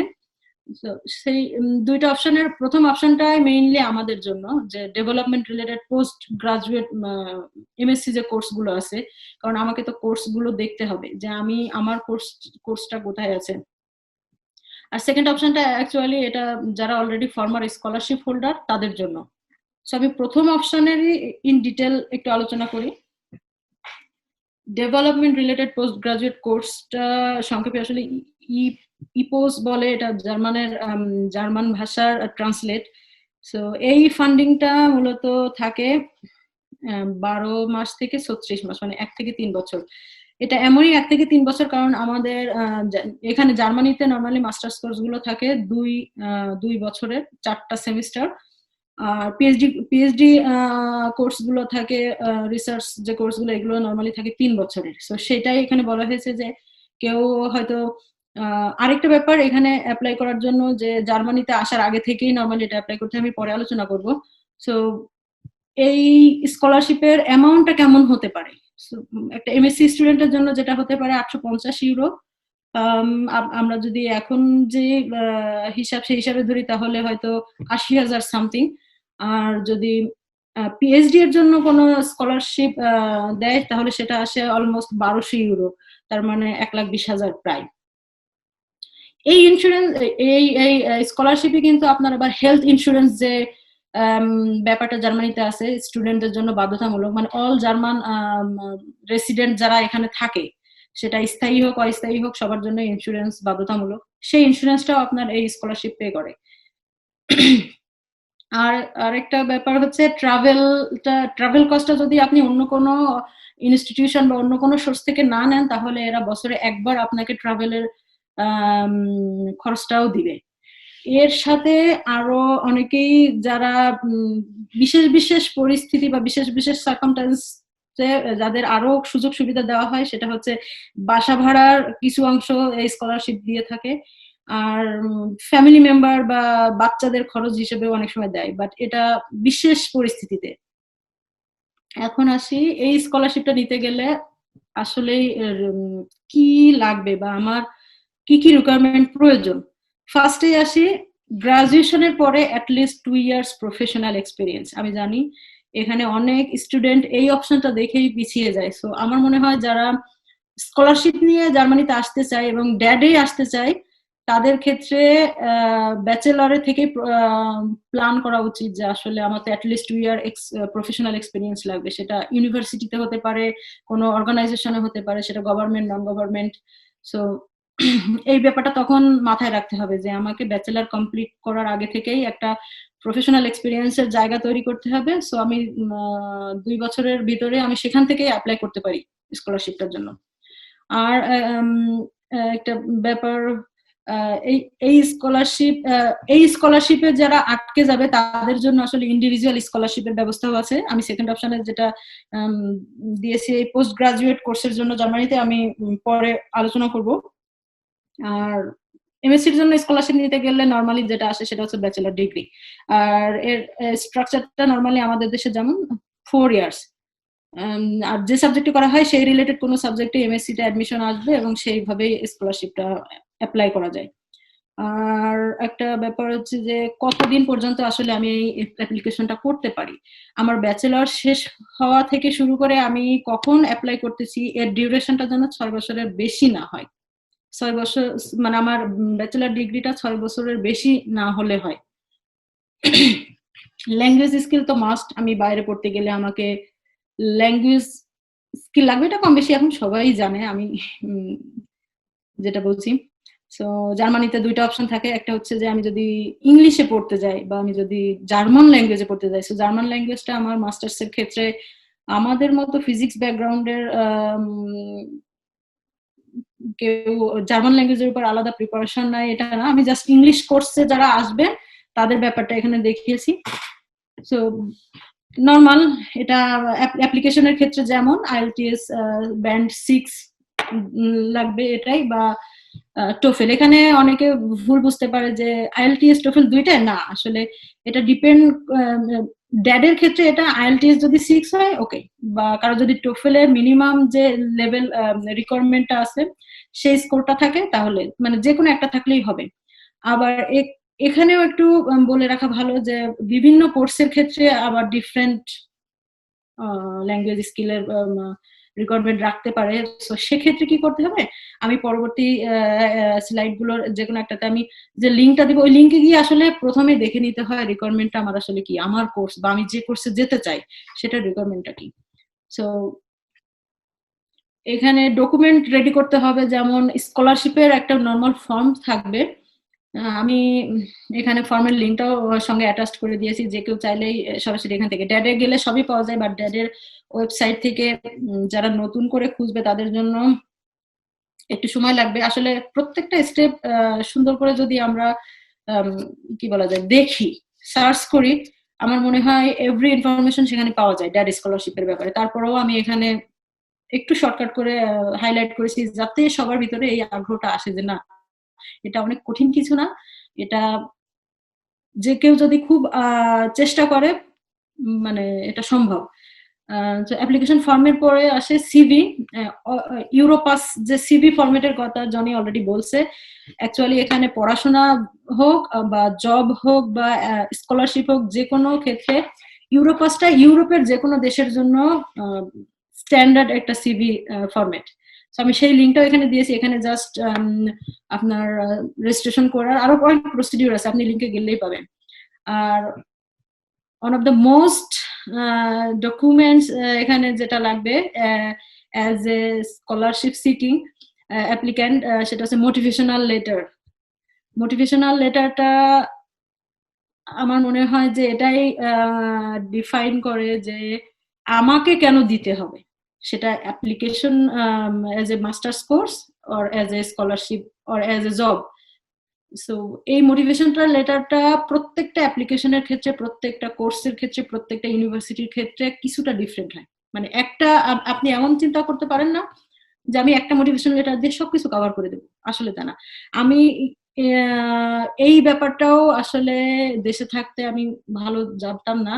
সো আমি যখন অ্যাপ্লাইয়ের চিন্তা করেছি তখন থেকেই আমাকে মোটিভেশন লেটার নিয়ে অনেক ইনফরমেশন নেওয়া লাগছে, এবং আমি এখন জবের অ্যাপ্লিকেশনের ক্ষেত্রেও আমাকে প্রত্যেকটা ইন্ডিভিজুয়াল জবের জন্য মোটিভেশনাল লেটারের প্রিপারেশনটা আলাদা করে নিতে হয়। এবং এটাকেও মনে করলে একটু ভুল হবে, সেটা হচ্ছে যে আচ্ছা ঠিক আছে আমি জাস্ট বসবো 2 পেজের একটা মোটিভেশন লেটার লিখে ফেলবো, এটা আসলে না। মোটিভেশনাল লেটার লেখার জন্য যথেষ্ট প্রিপারেশনের দরকার, যথেষ্ট ইনফরমেশনের দরকার, ফোকাস করার দরকার যে আমি কোথায় যাচ্ছি, কেন যাচ্ছি, বা আমি কেন, আরো তো অনেকেই আছে, আমাকেই কেন। এই ব্যাপারটা যদি খুব ক্লিয়ারলি কেউ মোটিভেশনাল লেটারে হাইলাইট করতে পারে, আমার মনে হয় খুব ইজি হয়ে যায় যে কোনো জিনিস, এটা অ্যাপ্লিকেশন বা স্কলারশিপ অ্যাচিভ করা।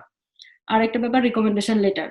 আমি যে অর্গানাইজেশনে জব করেছি বা যেখানে পড়াশোনা করেছি সেই জায়গা থেকে তাদের যাদের সঙ্গে আমার পরিচিতি আছে তাদের কাছ থেকে একটা ভালো রিকমেন্ডেশন লেটার দরকার। আর এমপ্লয়মেন্ট সার্টিফিকেট, আমি যে বললাম আগে রিকোয়ারমেন্টস যে অ্যাটলিস্ট 2 ইয়ার্স প্রফেশনাল এক্সপিরিয়েন্স লাগে, সেই এমপ্লয়মেন্টের একটা সার্টিফিকেট লাগবে যেটা প্রুফ করে যে আমি এখানে আমার প্রফেশনাল এক্সপিরিয়েন্স। আর ইংলিশ প্রফিসিয়েন্সি যেমন আইএলস বা আইএলটিএস বা টোফেল এর ব্যাপারটা এখানে আসে। আর ব্যাচেলারের ডিগ্রি, ট্রান্সক্রিপ্ট, এগুলো নোটারির কপি তো লাগবেই। অ্যাপ্লিকেশন ডেডলাইনটা আসলে এখানে যেমন হয় আপনার ইউজুয়ালি আমি যদি সামনের বছর মানে 2021-এর অক্টোবরের জন্য অ্যাপ্লাই করতে চাই তাহলে আমাকে 1 বছর আগে অ্যাপ্লাই করতে হবে, যেটা অলরেডি ডেডলাইন সামনের বছরের জন্য, যে অক্টোবরের 15 তারিখ 2020-এ ডেডলাইন হয়ে গেছে। আর যারা 2022-এর এপ্রিলের জন্য করতে চাই তাদের কিন্তু 2021-এর এপ্রিল পর্যন্ত হয়তো টাইম। সো 1 বছর আগেই অ্যাপ্লিকেশনটা করতে হয়, তাহলে প্রিপারেশনটা আরো একটু আগে থেকে শুরু করা উচিত।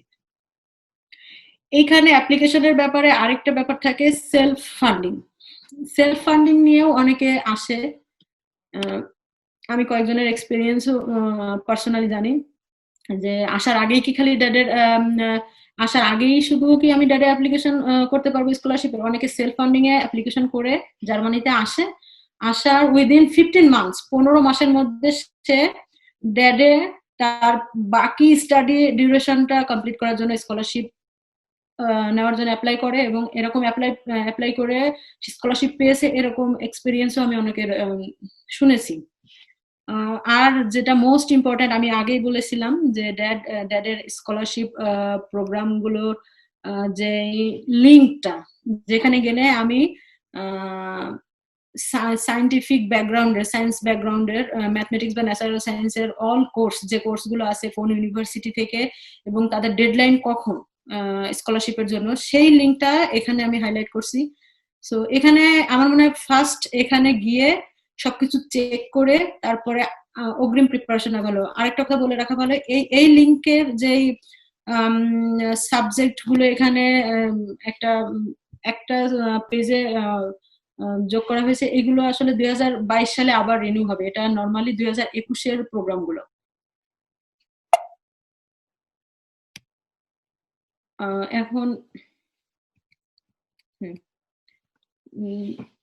এখন ড্যাডের স্কলারশিপ অপশনটা অনেকেই প্রফেশনাল এক্সপিরিয়েন্স এর জন্য অ্যাপ্লাই করতে পারে না, তাদের জন্য আরেকটা অপশন আছে, সেটা হচ্ছে ডয়েচল্যান্ড স্টিপেন্ডিয়াম। এটা আসলে জার্মান ভাষা, এটাকে যদি আমরা ট্রান্সলেট করি তাহলে তো এরকমই আসে যে ন্যাশনাল যে স্কলারশিপ প্রোগ্রাম গুলো জার্মানিতে আছে সেইটা।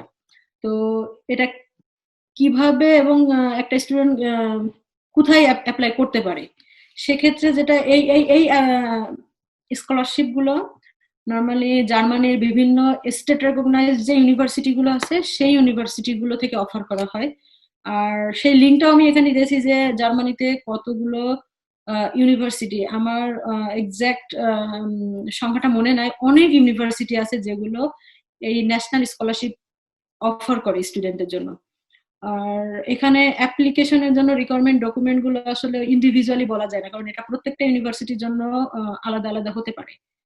আর এই স্কলারশিপ প্রোগ্রামটা, এই বৃত্তিটা আসলে প্রথম সেমিস্টারেও করা যায়, আর প্রথম সেমিস্টারে করা যায়, বা প্রথম সেমিস্টারের পরে যদি সেকেন্ড সেমিস্টার বা আমার যদি 4টা সেমিস্টার থাকে, তো আমি প্রথম সেমিস্টারে করি নাই সমস্যা নাই, আমি সেকেন্ড সেমিস্টারেও করতে পারি, থার্ড সেমিস্টারেও করতে পারি। আমার এক ক্লাসমেট, আমি আমার পার্সোনাল এক্সপিরিয়েন্স, সে ফোর্থ সেমিস্টারে অ্যাপ্লিকেশন মানে থার্ড সেমিস্টারে অ্যাপ্লিকেশন করে ফোর্থ সেমিস্টারটা সে কমপ্লিট করছে এই এই এই স্কলারশিপ দিয়ে, কারণ সে যে ব্লকের অ্যামাউন্টটা নিয়ে এসেছিল সেটা শেষ, তার এখন দরকার ছিল বলে সে ওই প্রয়োজন বোধ থেকে সে অ্যাপ্লাই করেছিল এবং লাকিলি সে পেয়েও গিয়েছে।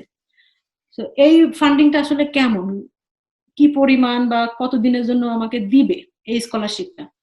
এটা মিনিমাম 2টা সেমিস্টারের জন্য দেয়, 1 বছরের জন্য। আবার কেউ যদি ফার্স্ট সেমিস্টারে অ্যাপ্লাই করে সে ফার্স্ট সেমিস্টার থেকে ফোর্থ সেমিস্টার পুরো ডিউরেশনটা, যেটা একটা স্ট্যান্ডার্ড যে ডিউরেশন থাকে যে কোনো স্টাডি প্রোগ্রামে, সেই পুরো টাইমটাই সে পেতে পারে। আর এর অ্যামাউন্টটা থাকে 300 ইউরো প্রতি মাসে, যেমন এটা আনুমানিক 30,000 টাকা বাংলাদেশি টাকায় যদি আমরা হিসাব করি। আর এই স্কলারশিপ রিলেটেড সব ইনফরমেশন আমি এই স্লাইডেরই নিচের আমি লিঙ্কটা দিয়ে দিয়েছি।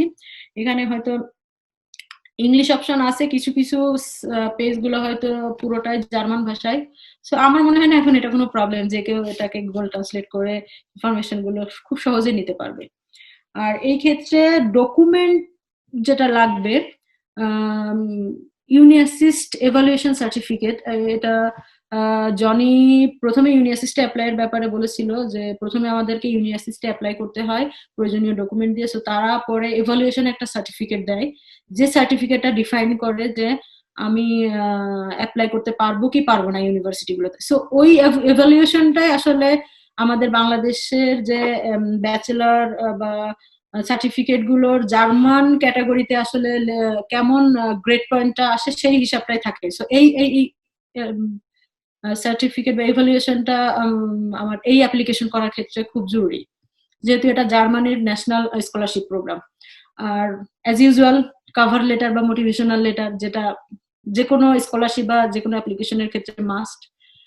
রিকমেন্ডেশন লেটার সেম, আর এর সঙ্গে থাকে সিবি। সো সিবিটা আমার মনে হয় ইউরোপাস যে লিঙ্কটা আমি দিয়েছি ওখান থেকেই সিবিটা করে রাখা ভালো। সো প্রত্যেকটার জন্য আলাদা আলাদা আমার মনে হয় লাগে। আর এক্সট্রা কারিকুলাম সার্টিফিকেট, এই জিনিসটা আমি যখন ন্যাশনাল প্রোগ্রামের স্কলারশিপের জন্য অ্যাপ্লাই করার ব্যাপারে এই পয়েন্টটা 5 নাম্বার পয়েন্টটা খুবই ইম্পর্টেন্ট আমি মনে করি। কারণ অনেক সময় দেখা যায় যে স্কলারশিপ গুলো শুধু যে ভালো রেজাল্ট হলেই দিবে এমনও অনেক সময় হয় না, প্রয়োজনটা দেখে, প্লাস আমি আসলে ফ্যামিলি বা সোশ্যাল অ্যাক্টিভিটিস এর সঙ্গে কতখানি এঙ্গেজড, পার্সোনাল যে ডেভেলপমেন্টের ব্যাপারটা, আমি কোন পরিস্থিতি বা অ্যাডাপশন, যে আমি যে কোনো জায়গায় কিভাবে নিজেকে খাপ খাইয়ে নিতে পারি, বা আমি তার ভিতর দিয়ে কি কি প্রোগ্রামে কি কি সোশ্যাল অ্যাক্টিভিটিস করতে পারি, এই ব্যাপারগুলো এরা খুবই মূল্যায়ন করে। এটা স্টাডি, স্কলারশিপ বা জব যে কোনো ক্ষেত্রে অনেক সময় খুব কনসিডার করে সোশ্যাল এঙ্গেজমেন্টটা জার্মানিতে। আর অ্যাজ ইউজুয়াল অনার্সের সার্টিফিকেট, ট্রান্সক্রিপ্ট এগুলো তো লাগবেই। এই সিলেকশন প্রসিডিউরটা নিয়ে আমার মনে হয়েছে একটু বলা উচিত, কারণ অনেকেই স্কলারশিপ শুনলে, আমি নিজেও অনেক ভয় পেতাম যে স্কলারশিপ বুঝি শুধুমাত্র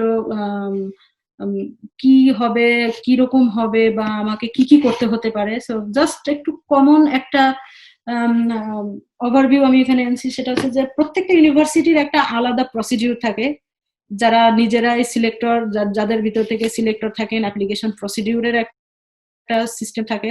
সো মেইনলি যেটা হয় সেটা হচ্ছে প্রথমেই একটা অনলাইন রিটেন অ্যাপ্লিকেশন করতে হবে আমাকে, তার সঙ্গে তো অবশ্যই প্রয়োজনীয় ডকুমেন্ট গুলো সাবমিট করতে হবে। এটা খুব সতর্কতার সঙ্গে করতে হয়, কারণ একটা ডকুমেন্ট মিসিং মানে আমরা অনেক সময় মনে করি না যে সমস্যা নাই, আমার তো যদি মানে অনেকের ভিতরে আমি এটা দেখি, আমার ভিতরে এটা ছিল যে একাডেমিক যে কোনো কাজ বা কোনো অর্গানাইজেশন বা ইউনিভার্সিটিতে অ্যাপ্লিকেশন যে কোনো কাজ আমাদের মনে হয় যে হুটহাট করে এই দেখতেছি করে বুঝি করা যায়, আসলে না।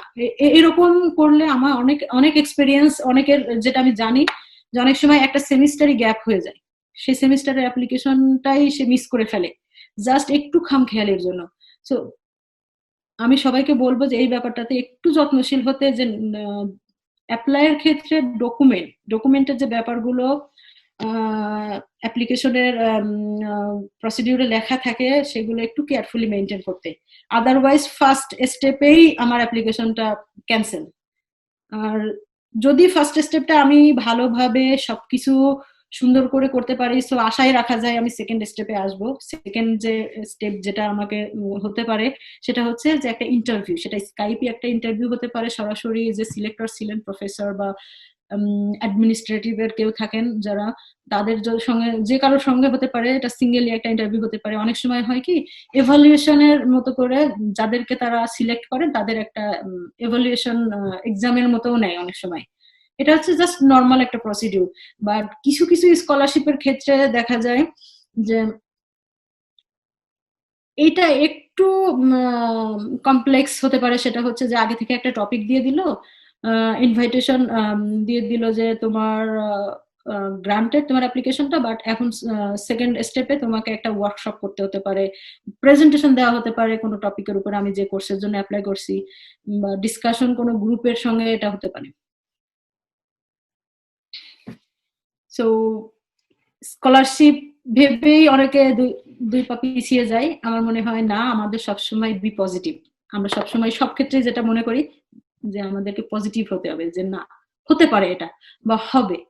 তো সেক্ষেত্রে আমি যেটা বললাম যে এই ন্যাশনাল স্কলারশিপের ক্ষেত্রে যে আমার ভালো গ্রেড আছে আমি পাবো, বা আমার ভালো গ্রেড নাই আমি পাবো না, এটা ভাবা আসলে ঠিক না।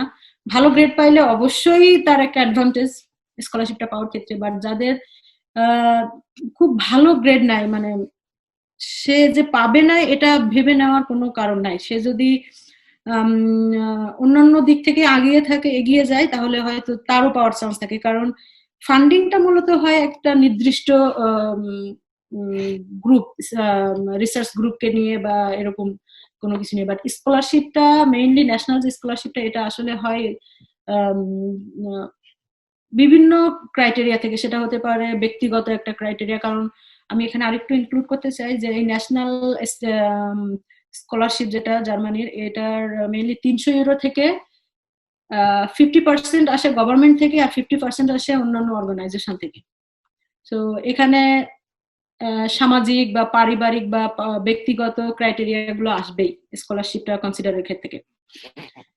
আর এই জায়গায় আরেকটা পজিটিভিটি বা আরেকটু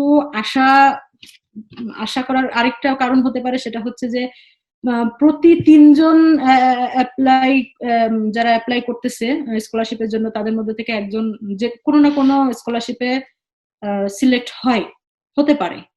আর এখানে আরেকটু ট্রিক্স আছে, যেটা হচ্ছে যে ড্যাড বলতে সবাই বুঝে যে ড্যাডে অ্যাপ্লাই করতে হবে। আসলে আমি যদি একটু কম পরিচিত, আমি যদি একটু রিসার্চ করে কম পরিচিত বা একটু ছোট কোনো ফাউন্ডেশনে অ্যাপ্লাই করি স্কলারশিপের জন্য, তো সেক্ষেত্রে এই চান্সটা আরো বেড়ে যায়, কারণ খুব পপুলার যেগুলো সেই জায়গায় আমার কম্পিটিটর অনেক বেশি থাকে।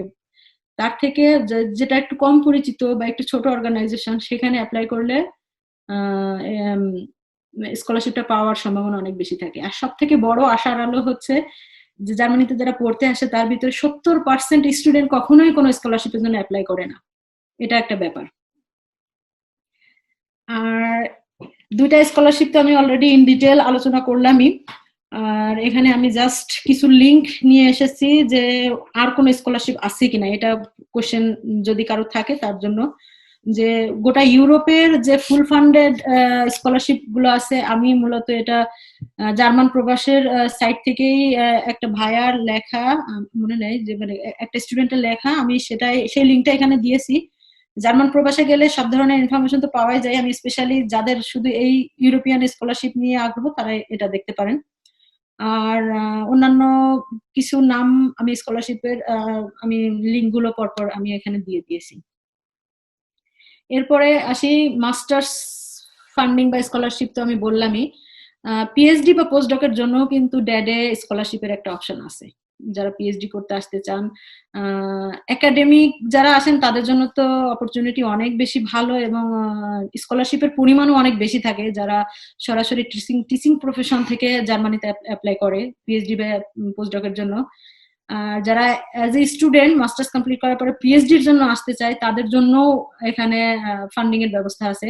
এই ফান্ডিংটা আসলে 50%ও হয়, 75% হয়, বা ফুল ফান্ডেডও হয়, মানে পুরোটাই আমাকে দিবে এরকমও হয়। তো যাদের ক্ষেত্রে ফান্ডিংটা একটু কম থাকে তাদের জন্য আরো অপরচুনিটি আছে, সেটা হচ্ছে যে যারা পিএইচডি ডক্টরাল ক্যান্ডিডেট তাদের জন্য আমি স্কলারশিপের লিঙ্কটা এখানে দিলাম, মানে যে কিভাবে কি করতে হবে পুরো গাইডের অপশনটা। আর এখানে আমি পিএইচডি বা পোস্টডকের কিছু লিঙ্ক আমি এখানে দিয়েছি। আমি ইন ডিটেল আসলে এখানে যাচ্ছি না, কারণ যারা পিএইচডির জন্য অ্যাপ্লাই করবেন তারা অলরেডি এই ব্যাপারগুলোতে অভিজ্ঞ আমি মনে করি। আমার জাস্ট একটু এই স্কলারশিপ প্রোগ্রামের সঙ্গে একটু অ্যাড করা তাই। আর এখানে আরেকটা ব্যাপার, যেটা ফুল ফান্ডেড না হলে ডক্টরাল স্টুডেন্টদের অনেক সময় ফ্যামিলি থাকে, তো সেক্ষেত্রে তাদের আলাদা করে এমপ্লয়মেন্টের সুযোগটা ইউনিভার্সিটি বা সেই রিসার্চ অর্গানাইজেশন বা জার্মানির বিভিন্ন কোম্পানি এই সুযোগগুলো দেয়। অনেক সময় অনেকেই পিছিয়ে যায় যে না আমার তো বাচ্চা আছে, আমার তো ফ্যামিলি আছে, আমি একা কিভাবে 3 বছরের জন্য যাব, বা আমি যদি সবাইকে নিয়ে যেতে চাই তো সেক্ষেত্রে আমার তো এই টাকার পরিমাণে তো হয় না, এরকমও অনেক সময় হয়। So আমি সেই অপশনটাই এখানে একটু জানাতে চাইলাম যে আসলে এই অপশনগুলো থাকে অনেক সময়।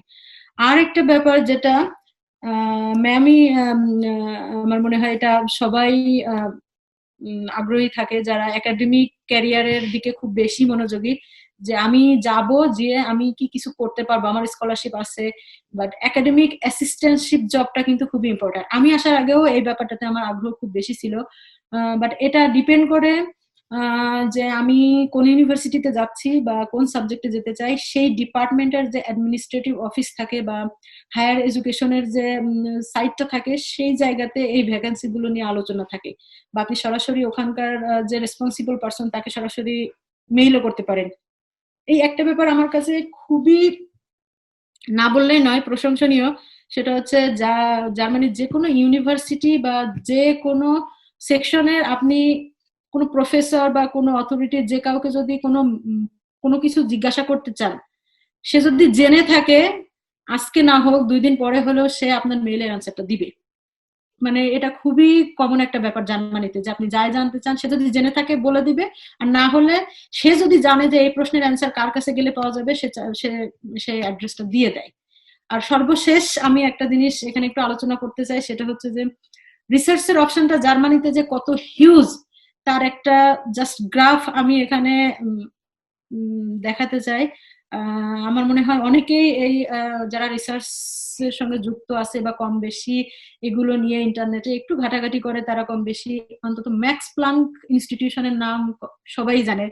আমিও আসলে আমার মোটিভেশনাল লেটারে ম্যাক্স প্লাঙ্কের কথা লিখেছিলাম, কারণ আমার ইউনিভার্সিটিতে আমি খোঁজ নিয়ে দেখি এই ইনস্টিটিউশনের সঙ্গে সরাসরি কাজ হয় রিসার্চ প্রজেক্ট গুলা।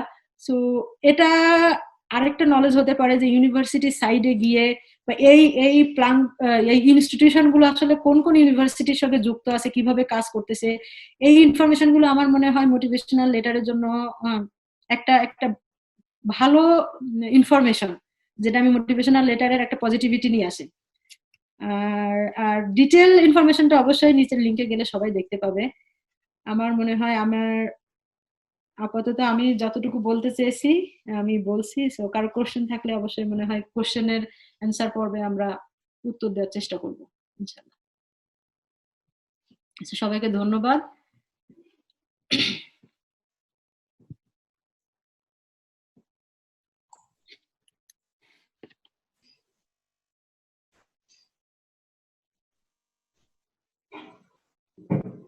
ম্যাডাম আপনার মনে হয় মাইক্রোফোন ওকে, তো থ্যাংক ইউ শারমিন আফরোজ। খুব সুন্দর করে তোমার গল্পটা যেমন জেনেছি, মাত্র 4 মাসের ব্যবধানে তুমি ব্যাচেলর শেষ করেই জার্মানি চলে গেছো মাস্টার্স প্রোগ্রামে ভর্তি হয়ে। এছাড়া আরেকটা বিষয় যেটা তোমার বিশেষ করে প্রেজেন্টেশনে উঠে এসেছে, যে ফান্ডিং অপরচুনিটিস গুলো নিয়ে, সেই সাথে আমার মানে এত ইনফরমেশন আসলে সামারাইজ করা একটু কঠিন। তারপরে একটা বিষয় ভালো লেগেছে যে খুব ইম্পর্টেন্ট ইনফরমেশন আমার কাছে মনে হয়েছে, যে ছাত্রছাত্রীরা চাইলে যে মাস্টার্স শেষ করে তাদের রিসার্চে যদি আগ্রহ না থাকে সরাসরি তারা জব সেক্টরে প্রবেশ করতে পারে। আসলে এই ব্যাপারগুলো সত্যি, যে আমার মোটিভেশন যদি না থাকে, আমার রিসার্চ যদি ভালো না লাগে, তাহলে কেন আমি রিসার্চ নিয়ে থাকবো? যার যেটা ভালো লাগবে সে সেটাই করবে। তো জার্মানিতে এটা খুব সহজেই পাওয়া যায়, মানে জব সহজে বোধহয় পাওয়া যায়, সেটাই মনে হলো। এছাড়া মাস্টার্স প্রোগ্রাম আমরা জানলাম যেটা, যে ডিএডি যেটা ডায়েট স্কলারশিপটা 2 বছরের প্রফেশনাল এক্সপিরিয়েন্স, মানে 2 বছরের চাকুরি সে করেছে এই সার্টিফিকেট লাগে, সো এটা ব্যাচেলর শেষ করে পাওয়া সম্ভব না বল একদমই সাথে সাথে। তো এছাড়াও বেশ কিছু অপরচুনিটি আছে স্কলারশিপের। এছাড়াও তো যেমন তুমি দেখালাম মারি কুরি আছে, অথবা ইরাসমাস থেকেও সরাসরি যাওয়া যায়। আমরা ইরাসমাস নিয়েও একটা সেশন করেছি জার্মানি থেকেও যদি আগ্রহী হয় পড়তে। তো আমরা আসলে কোশ্চেন অ্যান্সার সেশনে চলে যাব। তার আগেই আমরা কিছু প্রশ্ন নিয়েছি। তো সেই প্রশ্নগুলোর আসলে একটু জবাব আমরা দিতে চাই। তা আমি একটুখানি জিজ্ঞেস করতে চাই তোমাদের একটু।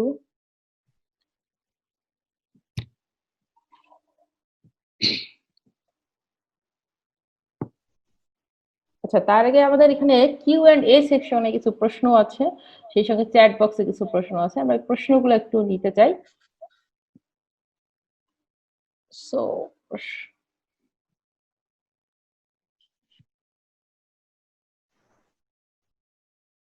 আচ্ছা, একজন জানতে চেয়েছে যে আসলে মিনিমাম কিরকম রেজাল্ট হলে আহ, ভর্তি হওয়া যায় জার্মান ইউনিভার্সিটি, অথবা ফিজিক্স থেকে পড়েই, মানে অপরচুনিটি অ্যাপলস ফিজিক্স না, ফিজিক্সের একজন যদি স্টুডেন্ট হয় তার রেজাল্ট আসলে মিনিমাম কেমন হতে পারে, এবং ফিজিক্সের স্টুডেন্টদের আসলে অপরচুনিটিস কেমন, এটা জানতে চেয়েছে। আমরা বোধহয় দুইজনকে দেখলাম, তারপরেও তো আচ্ছা আমি বলি, ফিজিক্স রেজাল্ট আমি বললাম তো অপরচুনিটি হচ্ছে 69টা কোর্স থাকে। আর মিনিমাম রেজাল্ট বলতে আমরা সবাই রিলেটিভিটি পড়ছি, যে আপেক্ষিকতা জিনিসটা জানি, যে আপেক্ষিক এই জিনিসগুলো, যে আপনার কি রেজাল্ট আছে আর আপনি কিভাবে চান্স পাবেন। লাইক একটা কোর্সে 15টা সিট আছে, বাট আপনার বলছে যে শুধুমাত্র আপনি ফিজিক্স কমপ্লিট করলেই চান্স পাবেন। এখন যদি 15টা কোর্সে সবাই খুব বাজে স্টুডেন্ট অ্যাপ্লাই করে, তার মানে কি আপনি সব বাজে স্টুডেন্ট চান্স পেতে পারেন। বাট 15টা স্টুডেন্টের মধ্যে যদি সবাই 3 পয়েন্ট একদম খুব ভালো রেজাল্ট অ্যাপ্লাই করলো, তখন হচ্ছে সব ভালো রেজাল্ট ভালো স্টুডেন্ট চান্স পাবে। বাট সাপোজ 60% স্টুডেন্ট অনেক ভালো সিজিপিএ তারা অ্যাপ্লাই করছে, তারা চান্স পাবে, এবং বাকি 40% স্টুডেন্ট অনেক বাজে সিজিপিএ তারা চান্স পাবে। আমি একটা পার্সোনাল এক্সপিরিয়েন্স থেকে বলি, আমার এক ভাই আছে, সিনিয়র ভাই, তিনি কেমিস্ট্রি ডিপার্টমেন্টে ছিল, তার রেজাল্ট খুবই খারাপ ছিল, এবং খুবই বলতে অনেক খারাপ ছিল। তিনি এখন হচ্ছে ফ্রেইবুর্গ ইউনিভার্সিটিতে পড়তেছেন। সেই ফ্রেইবুর্গ ইউনিভার্সিটি হচ্ছে ওয়ার্ল্ডের 80 র্যাঙ্কিং। সো আপনার রেজাল্ট ম্যাটার করে না, ম্যাটার হচ্ছে আপেক্ষিক যে কিভাবে আপনি অ্যাপ্লাই করতেছেন, এই জিনিসটা কতজন অ্যাপ্লাই করতেছে এইটা ম্যাটার করে। সো এই রেজাল্টের হিসাবে ভয় না পেয়ে আপনি অবশ্যই অ্যাপ্লাই করবেন, চেষ্টা করবেন, অবশ্যই আই থিঙ্ক ফল পাবেন। আরেকটা আমি জিনিস একটু আমার, বলে জি, রাখছি please। এখানে, সেটা হচ্ছে অ্যাপ্লাইয়ের মিনিমাম যে রিকোয়ারমেন্টস, জার্মানিতে যে কোনো ইউনিভার্সিটিতে অ্যাপ্লাইয়ের জন্য সিজিপিএ, ব্যাচেলারের সিজিপিএটা একটা মিনিমাম রিকোয়ারমেন্টস থাকে। আমার এই মুহূর্তে মনে নয়, তবে সেটা মেবি 3, অ্যাটলিস্ট 3 পয়েন্টের নিচেই মেবি অ্যাপ্লাই করতে পারে না, কারণ ইউনি অ্যাসিস্টের মাধ্যমে অ্যাপ্লাই করতে গেলেও কিন্তু একটা মিনিমাম রিকোয়ারমেন্টস থাকে। সো আমার জার্মান স্কিল গ্রেডিং স্কেলে সেটা 2.5 আর 2.8, আমার এক্সাক্ট মনে নাই। তবে আমাদের স্কেলিং যদি সেটা চিন্তা করা হয়, অ্যাটলিস্ট মেবি 3। বাট কারোর আগ্রহ হলে গুগল করলে বা ড্যাডে ইনফরমেশনে গেলে এটা দেখতে পাবে। 3 মেবি কোনো ইয়াতে নাই, আমি দেখি নাই কোথাও যে কিছু ইয়াতে 3 আছে। যে আমি যে ভাইটার কথা বললাম কেমিস্ট্রিতে পড়ছে, সে রেজাল্ট 3 ও অনেক নিচে। ও তো আচ্ছা। এটা হচ্ছে 3 বা 3 এর উপর নিচ, তো এটা কখনোই ম্যাটার করে না। ম্যাটার, যেমন আমি একটা রিকোয়ারমেন্ট দেখাচ্ছি যে জাস্ট ফিজিক্স থেকে পাস করলেই হবে। ওদের এটা রিকোয়ারমেন্ট থাকে না, যে কিছু কিছু ইউনিভার্সিটি থাকে যে গুড লেখা থাকে, গুড মানে অবশ্যই 3, গুড যখন লেখা থাকবে তখন অবশ্যই 3। বাট কিছু ইউনিভার্সিটি আছে যে দেখবেন আপনি রেজাল্ট ভেরি করে।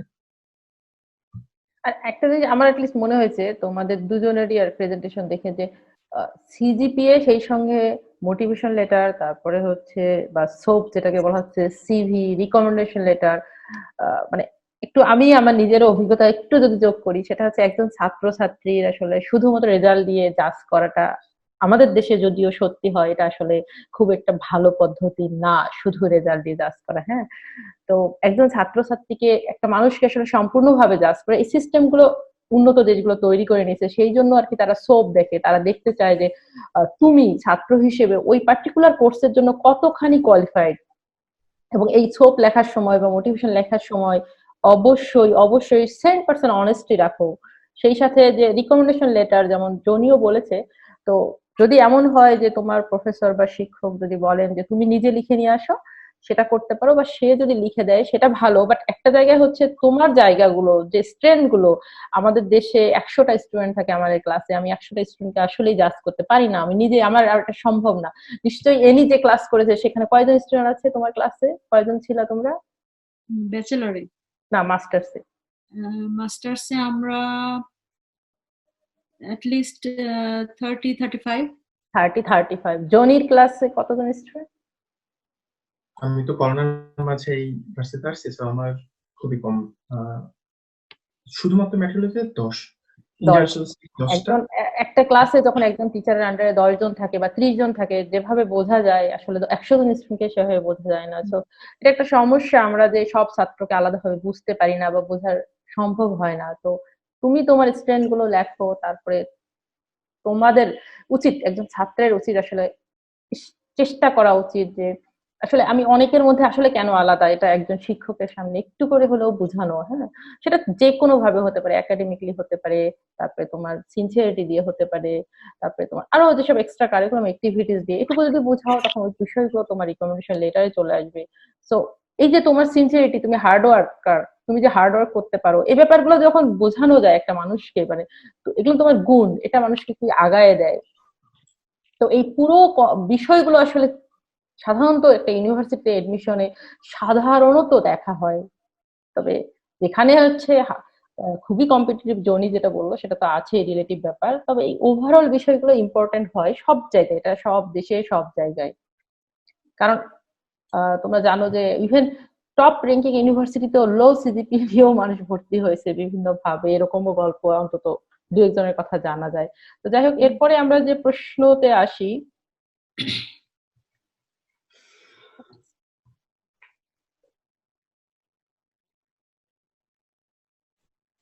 এরপর হচ্ছে মে ask here, yes please. Medium of instruction নিয়ে একজন একটা ওকে, প্রশ্ন করেছেন, নাহিদ হাসান। ওকে, হ্যাঁ, one more thing, can we apply using medium of instruction? এটা কি সম্ভব জার্মানিতে? হ্যাঁ, মানে আহ, আমি ইংলিশে পড়তে আসলে আমার ব্যাচেলরের কোর্সটা ইংলিশেই হতে হয়, সো আমরা তো অ্যাজ ইউজুয়াল মিডিয়াম অফ ইনস্ট্রাকশনটা ইন ইংলিশ, ওই সার্টিফিকেটটা আমরা আমাদের ডিপার্টমেন্টাল অফিস থেকে নিতে পারলে ওটা দিয়ে অ্যাপ্লাই, মানে ওইটাই আমার প্রুফ যে আমি ইংরেজিতে যে ব্যাচেলর করেছি। আইএলটিএস, আইএলটিএস স্কোর লাগে না নাকি, এরকম আছে? আইএলটিএস স্কোরটা আপনার অ্যাপ্লিকেশনের রিকোয়ারমেন্ট থাকে আলাদাভাবে। আচ্ছা, আর আমার মিডিয়াম অফ ইনস্ট্রাকশনটা বোঝায় যে আমি ব্যাচেলর কি ভাষাতে করেছি। হ্যাঁ, কিন্তু ও কি এটাই বুঝাচ্ছে ক্যান উই অ্যাপ্লাই না, ইউজিং মিডিয়াম অফ ইনস্ট্রাকশন, ও কি অবুঝে বুঝাইছে? মানে আমি শুধুমাত্র মিডিয়াম অফ ইনস্ট্রাকশন দিয়ে অ্যাপ্লাই করতে পারবো কিনা। হ্যাঁ, এটা আইএলটিএস depend ছাড়া করে। তো আর ছাড়া মিডিয়াম অফ ইনস্ট্রাকশন দিয়ে অ্যাপ্লাই করতে পারবো। আমি একটু এখানে অ্যাড করতে পারি, সেটা হচ্ছে যে আমার ইউনিভার্সিটিতে আমি আইএলটিএস এর সার্টিফিকেট ছাড়াই অ্যাপ্লাই করেছি, শুধু মিডিয়াম অফ ইনস্ট্রাকশন দিয়ে অ্যাপ্লাই করেছি। আমি আইএলটিএস এর ও দ্যাটস সার্টিফিকেটটা ভেরি আমার গুড। এমবাসি ফেস করার সময় লেগেছে, কারণ এখনো জার্মানির অনেক ইউনিভার্সিটিতে সরাসরি অ্যাপ্লিকেশনের সময় আইএলটিএস এর স্কোরটা অনেক অনেক ইউনিভার্সিটিতে চায় না। আচ্ছা, তবে এটা আচ্ছা, সম্পূর্ণ আমি একটু বেসিক। অ্যাড করবো, আমি এখানে একটু অ্যাড করবো যে আপু, আপনি কি পরে তো হ্যাঁ স্পিড দেওয়া হয়েছে তাই না, বাট আমি এখানে একটা জিনিস অ্যাড করবো যে খুবই কম, তখন হচ্ছে আপনি যখন আপনার কোয়ালিটি কমবে তখন কিন্তু আপনার ভার্সিটি গুলো কমবে। লাইক আপনি মিডিয়াম অফ ইনস্ট্রাকশন দিয়ে অ্যাপ্লাই করা যায়। লাইক আমি জানি আমার পাশে একটা ইউনিভার্সিটি আছে, একটা ইউনিভার্সিটি যেখানে মিডিয়াম অফ ইনস্ট্রাকশন অ্যাপ্লাই করা যায়, তখন আপনি 69টা যেমন পড়তে কিন্তু তখন দেখবেন যে 4-5টা ইউনিভার্সিটিতে চলে আসছে জিনিসটা। আর আরেকটা জিনিস আসবে, যখন আপনি এখানে চলে আসবেন তখন এখানে আপনি যে কোনো স্কলারশিপের জন্য অ্যাপ্লাই করবেন আইএলটিএস যাবে, যে কোনো কোম্পানিতে যাবেন আইএলটিএস যাবে, সো আপনি অনেক কিছু হারাই যাবেন। সো আসা যাবে, বাট সাজেস্ট করবো যে আইএলটিএস টা মাস্ট দিয়ে আসার জন্য। না, এটা এটা মাস্ট লাগবে, আপনার এমবাসি ফেস করার সময় আইএলটিএস এর স্কোর অবশ্যই লাগবে। মানে এমবাসি। আচ্ছা, স্বল্প অ্যাপ্লিকেশন প্রসেসটা যদিও উতরে যায়, বাট এমবাসিতে এসে আটকে যাবে সে। তবে আমার ধারণা বেসিক সায়েন্সের অন্য সাবজেক্টে বোধহয় কঠিন হয় আইএলটিএস ছাড়া, তাই না? যদি এমন হয় যে আর্টস কমার্স, আর্টস ফ্যাকাল্টি বিশেষ করে, বা সোশ্যাল সায়েন্স ফ্যাকাল্টি, কারণ ওরা তো ভাষা তো বেশি জানতে হয়, তাই না? বেসিক সায়েন্সে তো ম্যাথমেটিক্স বেসড, ফিজিক্স, কেমিস্ট্রি, আর ম্যাথে। আমার থেকে আপডেট ইনফরমেশন গুলো জনি বেশি ভালো জানবে, কারণ আমি 2016-তে অ্যাপ্লাই করেছি, সো এটা অলমোস্ট প্রায় 5 ইয়ার্স। এখন অনেক কিছু ইমপ্রুভ বা ইমপ্রুভমেন্ট হয়েছে আচ্ছা, প্রসিডিউরে। তাহলে সাজেশন হচ্ছে যে আইএলটিএস দিয়েই যাওয়ার। আচ্ছা, এখানে একজন প্রশ্ন করছে, এলএলএম করার জন্য জার্মানি কি সুইটেবল হবে? আর এলএলএম এর জার্মানের কোন বিশ্ববিদ্যালয়গুলো ভালো? মানে জার্মানির কোন বিশ্ববিদ্যালয় ভালো আচ্ছা, এবং নর্মালি হচ্ছে এখনই সার্চ দিলাম, দেখলাম মাত্র 2টা ইউনিভার্সিটিতে মাস্টার্স ইংলিশে যাদের টিউশন ফি নাই আপনি অ্যাপ্লাই করতে পারবেন। একটা হচ্ছে বেইলি ফিল্ড আর একটা যেন কোন ইউনিভার্সিটি, সো আরেকবার একটু ইউনিভার্সিটির নামগুলো। বেইলি ফিল্ড ইউনিভার্সিটি, আচ্ছা। আরেকটা নামটা ভুলে গেছি আমি, বাট মাত্র 2টা অপশন আছে। হুম। আর আরেকটা ব্যাপার হচ্ছে যে আমি যে কোর্সে স্পেসিফিক যে কোর্সে ইংলিশ ল্যাঙ্গুয়েজে যে ইউনিভার্সিটিতে চান্স মানে অফারটা থাকে, আমি একটা লিংক অনেক বেশি হাইলাইট করে দিয়েছি আমার একটা স্লাইড, আমার স্লাইড নাম্বারটা মনে নাই। সো ওই লিঙ্কটাতে গেলেই স্কলারশিপ সহ আমি আসলে আমার কোর্সে কোনো ইউনিভার্সিটিতে আমি জার্মানিতে আসতে পারবো কিনা জাস্ট ওই লিঙ্কে গেলেই সে খুঁজে পাবে। তাহলে আমরা পার্টিসিপেন্টদেরকে বলবো যে স্লাইড গুলো যেসব দেখানো হলো ওই স্লাইড গুলো আরেকটু স্টাডি করা, হয়তো বা দ্রুত কথা বলা হলে যেটা হয় সব ইনফরমেশন মাথায় থাকে না, পরে স্টাডি করলে নিশ্চয়ই বোঝা যাবে।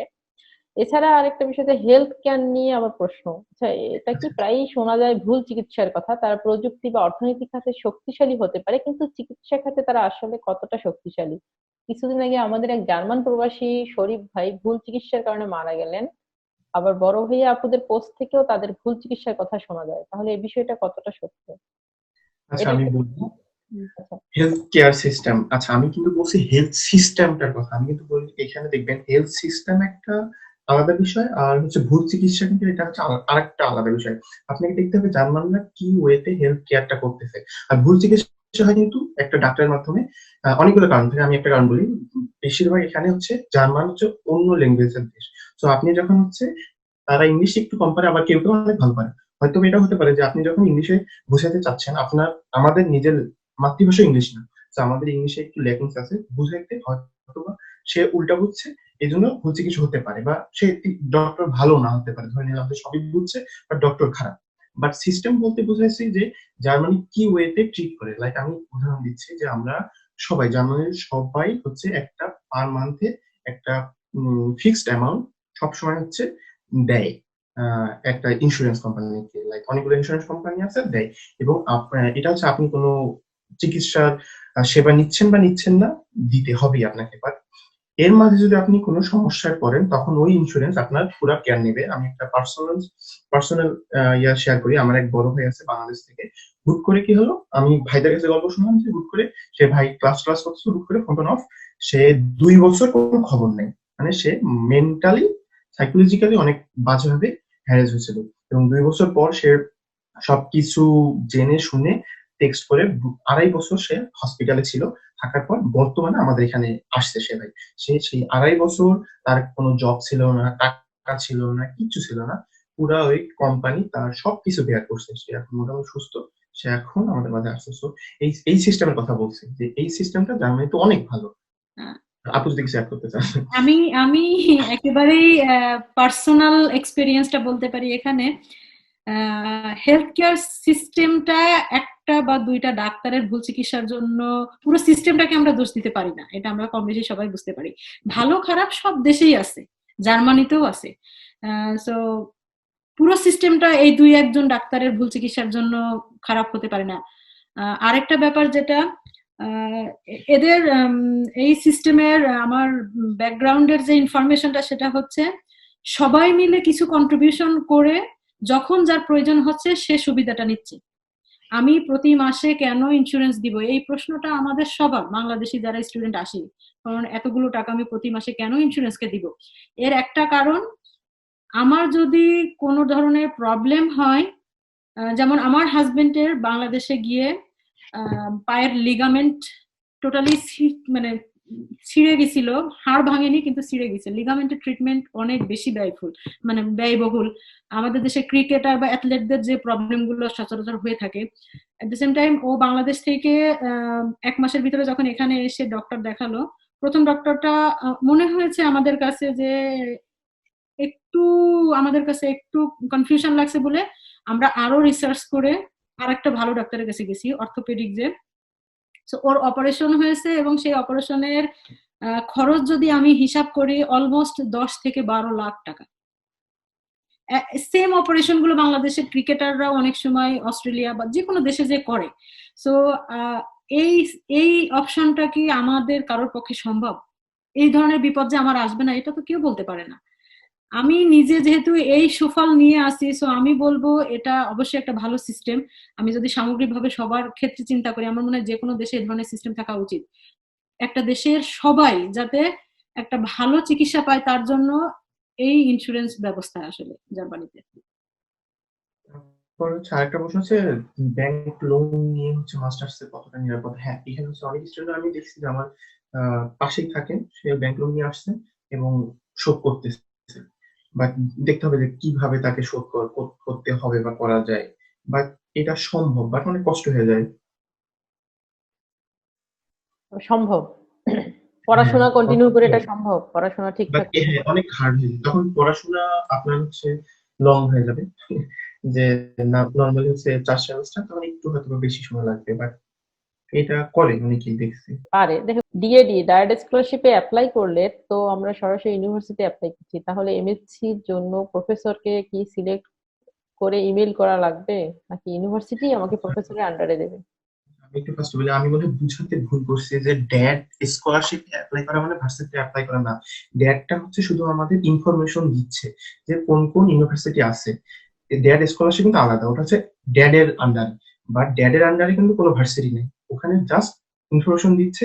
আপনি ওখানে ইনফরমেশন গুলো গ্যাদার করবেন, গ্যাদার করে ভার্সিটিতে অ্যাপ্লাই করবেন। তারপর ভার্সিটিতে চান্স পাওয়ার পর বা তাদের রিকোয়ারমেন্টস অনুযায়ী ড্যাডে অ্যাপ্লাই করবেন। আর আপনি যদি কিছু না, এটাই জনি যেটা বললো যে ড্যাড একটা অর্গানাইজেশনের মতো কাজ করে। জার্মানিতে স্টাডিজ এর জন্য টোটাল ইনফরমেশন গুলো তারা আমাদেরকে দিবে, বাট অ্যাপ্লিকেশনের প্রসিডিউরটা জনি অলরেডি বলছে। আমার মনে হয় স্লাইড গুলো যদি সবাই একটু রিভিউ আমার করে। কথাগুলো হয়ে গেছে, অনেক কিছুই কভার হয়ে গেছে কোথায়। সাপোজ 2021-এর জানুয়ারি মাসে আমার অনার্স ফাইনাল ইয়ার এক্সাম শেষ হলো, এক্ষেত্রে মাস্টার্স এর জন্য কখন অ্যাপ্লিকেশন করতে হবে? আচ্ছা, মাস্টার্সে জার্মানিতে দুই সময় হচ্ছে ওরা হচ্ছে ভর্তি নেয়। ফার্স্টে হচ্ছে উইন্টার সেমিস্টার, এখানে হচ্ছে প্রায় সব ইউনিভার্সিটি এই সময় খোলা, সব উইন্টার সেমিস্টার মানে সব ইউনিভার্সিটি খোলা। এটা হচ্ছে ক্লাস শুরু হয় অক্টোবর মাসে, এর অ্যাপ্লিকেশন প্রসিডিউর শুরু হয় প্রবাবলি ফেব্রুয়ারি মার্চ এপ্রিল থেকেই এর বেশিরভাগ ইউনিভার্সিটি ওদের অ্যাপ্লিকেশন প্রসিডিউর খুলে দেয়। আর আরেকটা ইয়া হচ্ছে সামার, এই সামারে অর্ধেক বা 40% বা 60% ইউনিভার্সিটি এই সময় এডমিশন নেয়। এদের ক্লাস শুরু হয় এপ্রিল মাসে, বাট এদের এডমিশন শুরু হয় নভেম্বর বা অক্টোবর বা নভেম্বর ডিসেম্বর থেকে এদের এডমিশন প্রসেস শুরু হয়।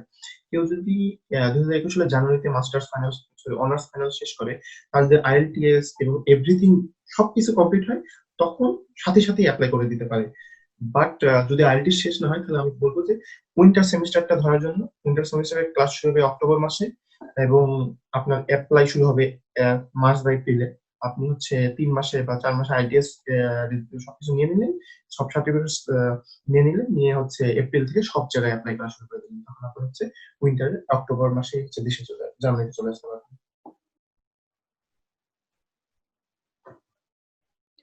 সোশ্যাল সায়েন্স ব্যাকগ্রাউন্ডের স্টুডেন্টদের ভবিষ্যৎ প্রত্যাশা কতটুকু, মানে আমার জার্মানিতে কিভাবে পড়তে যেতে পারে এই টাইপের বোঝাতে যাচ্ছে? আমার মনে হয় আমি তো ইন্ডিভিজুয়াল এই সাবজেক্টের উপরে জানি না, বাট আমার মনে হয় সুযোগ আছে। এবং ওই একটাই কথা, ওই লিংকে গিয়ে ফিল্টারিং অপশনে দিলেই আসলে সবকিছু চলে আসে। আচ্ছা, বুঝতে পেরেছি। ইন্ডিভিজুয়ালি আমরা তো কখনো এই সাবজেক্টটা দেখি নাই, আচ্ছা, আমি সার্চ করি নাই আর কি। I'm a physics student. Can I study other subject like artificial intelligence related subject in Germany? আমি নিজেই ফিজিক্সের ব্যাচেলর, আমি এখানে মাস্টার্স করেছি ফাংশনাল ম্যাটেরিয়াল, যেটা ফিজিক্সের একটা ব্রাঞ্চ, ফিজিক্সের হাজারো ব্রাঞ্চের একটা। সো এটা ডিপেন্ড করে আমি যখন ফিল্টারিং করে ইউনিভার্সিটির অপশনগুলো ড্যাডে পেয়ে যাব, সরাসরি ওই লিঙ্কগুলোতে গিয়ে জাস্ট অ্যাপ্লিকেশন রিকোয়ারমেন্টস দেখতে হবে যে আমার কোর্স কোন কোন ফিল্ডের স্টুডেন্ট এরা নিচ্ছে। সেখানে যদি ফিজিক্স থাকে ইজিলি আমি অ্যাপ্লাই করতে পারবো। জনি কিছু অ্যাড করবে? আমি হচ্ছে বলবো যে আমার পছন্দের একজন ব্যক্তিত্ব, তার আমি যখন লেকচার শুনি তিনি বলেন, তিনি ফিজিক্সের টিচার, বলেন যে আপনি ফিজিক্স থেকে যে কোনো বিষয় মুখগ্রহণ করতে পারবো। লাইক আমার যদি বলা হয় যে তুমি অপারেশনটা করো, তখন আমি হচ্ছে ফিজিক্সের স্টুডেন্ট, আমি চিন্তা করতে জানি। তো আমি হচ্ছে ডাক্তারের সবকিছু পড়ে অপারেশনটা করতে পারবো, মানে এটা হচ্ছে ফান হইতে বলা। তারপর লাইক আপনি হচ্ছে ইন্টেলিজেন্স করতে চান, তাহলে যেমন বললাম যে ফিজিক্স সিএসসি তে যেতে পারবেন, সিএসসি করার পর আবার মুভ অন করতে পারবেন। বা ওই ইন্টেলিজেন্স আপনি রিকোয়ারমেন্টস গুলো দেখতে হবে, আপু যেটা এক বলবো যে রিকোয়ারমেন্টস গুলো দেখেন যে আপনার কোর্স গুলো চাচ্ছে কিনা, তখন করতেও পারেন। বাট এভাবে একটু আলাদা ভাবে গিয়ে আবার ইন্টারন্যাশনাল সরি ইন্টেলিজেন্স রিলেটেড স্টাডিজেও যেতে পারেন আর্টিফিশিয়াল। ড্যাড স্কলারশিপ 2 বছরের প্রফেশনাল এক্সপিরিয়েন্স থাকা কি বাধ্যতামূলক? আমরা তো কথা বলেছি এটা অবশ্যই বাধ্যতামূলক। তো এছাড়াও কি আমাদের আর কিছু প্রশ্ন এক্সট্রা আছে কিনা? আমরা কিছু প্রশ্ন নিয়েছিলাম যখন আসলে সকলকে রেজিস্ট্রেশন করতে বলা হয়। আচ্ছা, একজন বলছিল মানে জি জি কতখানি কস্টলি কিনা এটা, মানে যদি বোধহয় এটা বোঝাতে চাচ্ছে যে সেলফ ফান্ডিং এ যদি পড়তে যেতে চাই কতখানি আসলে এটা কস্টলি হতে পারে। ব্লক অ্যামাউন্টটা এই মুহূর্তে আমি জানি না এরপরে আর চেঞ্জ হয়েছে কিনা, সেটা হচ্ছে 10,236 ইউরো, যদি ইউরোতে হিসেব করা হয় ব্লক অ্যামাউন্টটা। এটা পুরো 1 বছরের জন্য ব্লক করে রেখে দিতে হয় প্রতি মাসে। মানে 12 দিয়ে যদি ভাগ করা হয়, প্রতি মাসে যে অ্যামাউন্টটা আসে 800 সামথিং, এটা প্রতি মাসে আনব্লক হবে এবং সেই টাকাটা সে ইউজ করতে পারবে যে কোনো কাজে, সে যেটা খুশি করতে চায়। বাট পুরো টাকাটা আনব্লক হতে পুরো 1 বছর লাগবে। এটা এটা আমার টাকা আমার কাছেই থাকে। জাস্ট জার্মানির গভর্নমেন্ট বা জার্মানিতে যে সিস্টেমটা, যে তুমি যে পড়তে আসতেছো, তো তোমার একটা সিকিউরিটি যে তুমি প্রতি মাসের যে একটা নির্দিষ্ট খরচ বা তোমার 1 বছরের থাকা খাওয়ার এনাফ রিসোর্স তোমার কাছে আছে, এই প্রুফটাই আসলে এটা ডিমান্ড করে। তাছাড়া এমন না যে আমার টাকাটা আমি অন্য কাউকে দিয়ে দিচ্ছি। আচ্ছা, এখানে আরেকটা প্রশ্ন ছিল যে আমি how to get a research assistant job in Germany from Bangladesh, এটা কি জার্মানি? আমি একটু বলেছি, তারপর আমি হ্যাঁ, আরেকবার তুমি বলি। বলেছো। এটা ডিপেন্ড করে আমি কোন ইউনিভার্সিটিতে কোন সাবজেক্টে যাচ্ছি, সেই ইউনিভার্সিটির অ্যাডমিনিস্ট্রেটিভ যে ওয়েবসাইটটা থাকে বা হুম। হায়ার স্টাডিজ যে পোর্টালটা থাকে, সেইখানে এই ভ্যাকেন্সি গুলো নিয়ে জবের অফার করা হয় নর্মালি। তো এই সেই সেই জায়গাতে এই খোঁজটা সবসময় নিতে হয়, বা ওখানকার যে রেসপন্সিবল পারসন তাকে সরাসরি জিজ্ঞাসা করলে হয়ে যাবে। Good. Can I study mathematics in Germany in free or low tuition fee or getting some scholarship? Mathematics পড়া যাবে কিনা?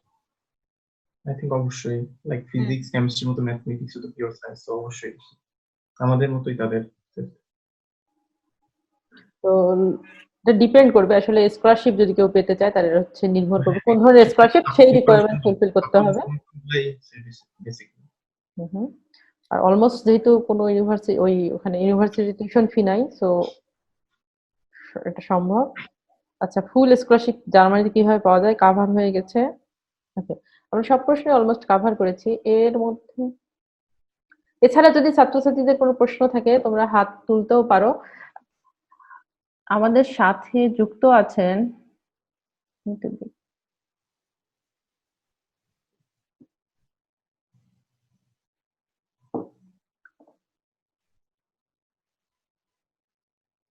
আচ্ছা এখন ছোট ছোট কিছু প্রশ্ন এমনিতেই আমি একটু জানতে চাই যে জনি যেহেতু বলতেছে এখনো জনি বোধ হয় 19 সালের অক্টোবরে গেছে, তাই না? সো বছর শেষ করে দেশের বাইরে যাওয়া, তাই না?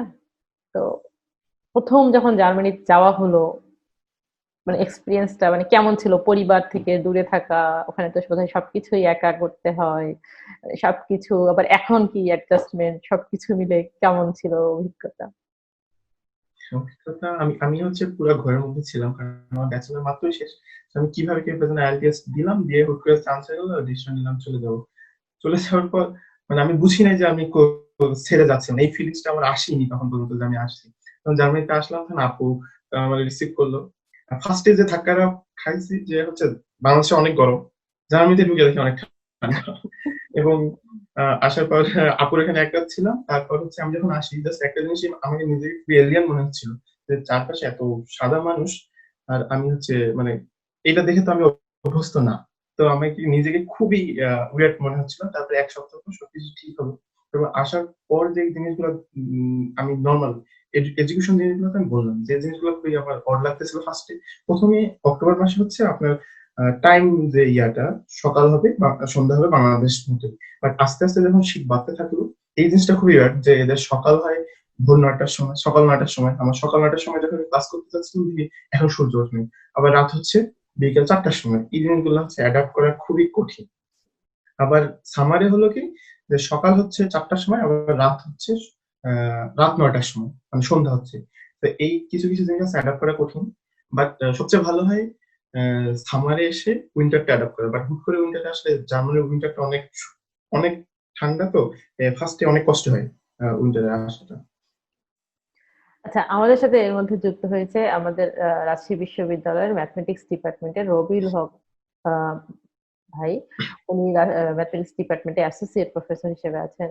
তো ভাই একদম ফার্স্ট থেকে আছেন, এত কষ্ট করে বসে আছেন। যদি মানে আপনার মনে হয় আমাদের ছাত্রছাত্রীরা আছে, ওদের উদ্দেশ্যে কিছু বলতে চান ভাই, আনমিউট করতে হবে। আনমিউট করা আছে, হ্যাঁ। দেখ, আপাকে ধন্যবাদ যে আমাকে যে সুযোগ দিচ্ছেন। আমি কিন্তু একজন স্টুডেন্ট হিসেবে আর কি রেজিস্ট্রেশন করছিলাম আর কি, হ্যাঁ। এটা খুব ইম্পর্টেন্ট জিনিস যে আমারও জানার ইচ্ছা ছিল। যে মানে আমি খুব মানে আনন্দ পাই আর কি, সত্য কথা।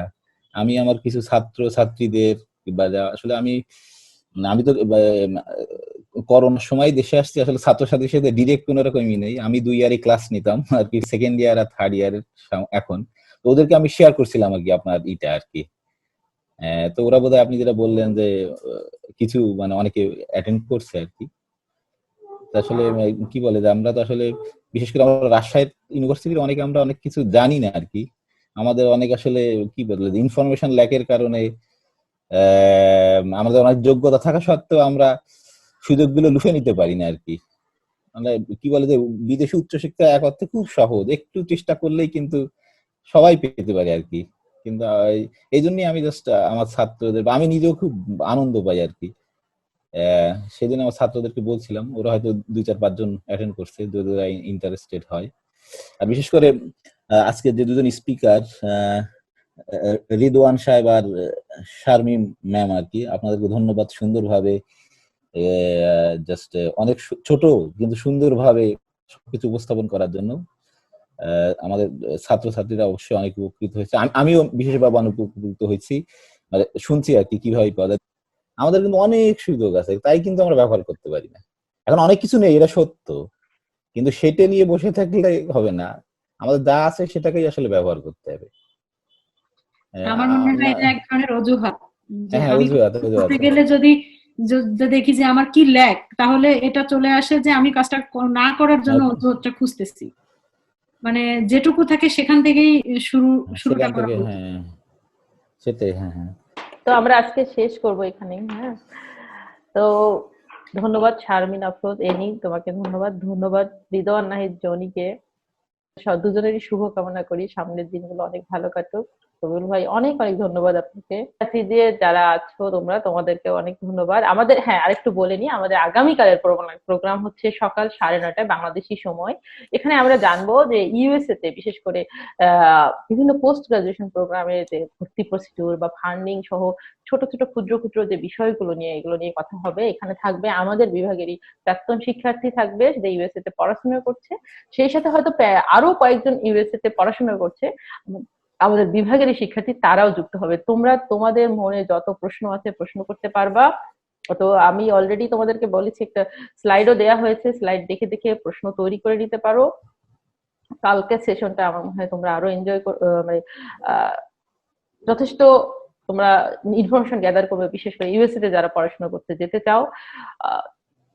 তাহলে আশা করছি তোমরা সবাই পার্টিসিপেট করো সকাল 9:30টায়। তো আর সবাই সুস্থ থাকো, নিজের যত্ন নাও। তো সবাইকে অনেক ধন্যবাদ। আল্লাহ হাফেজ। আসসালামু আলাইকুম। আসসালামু আলাইকুম।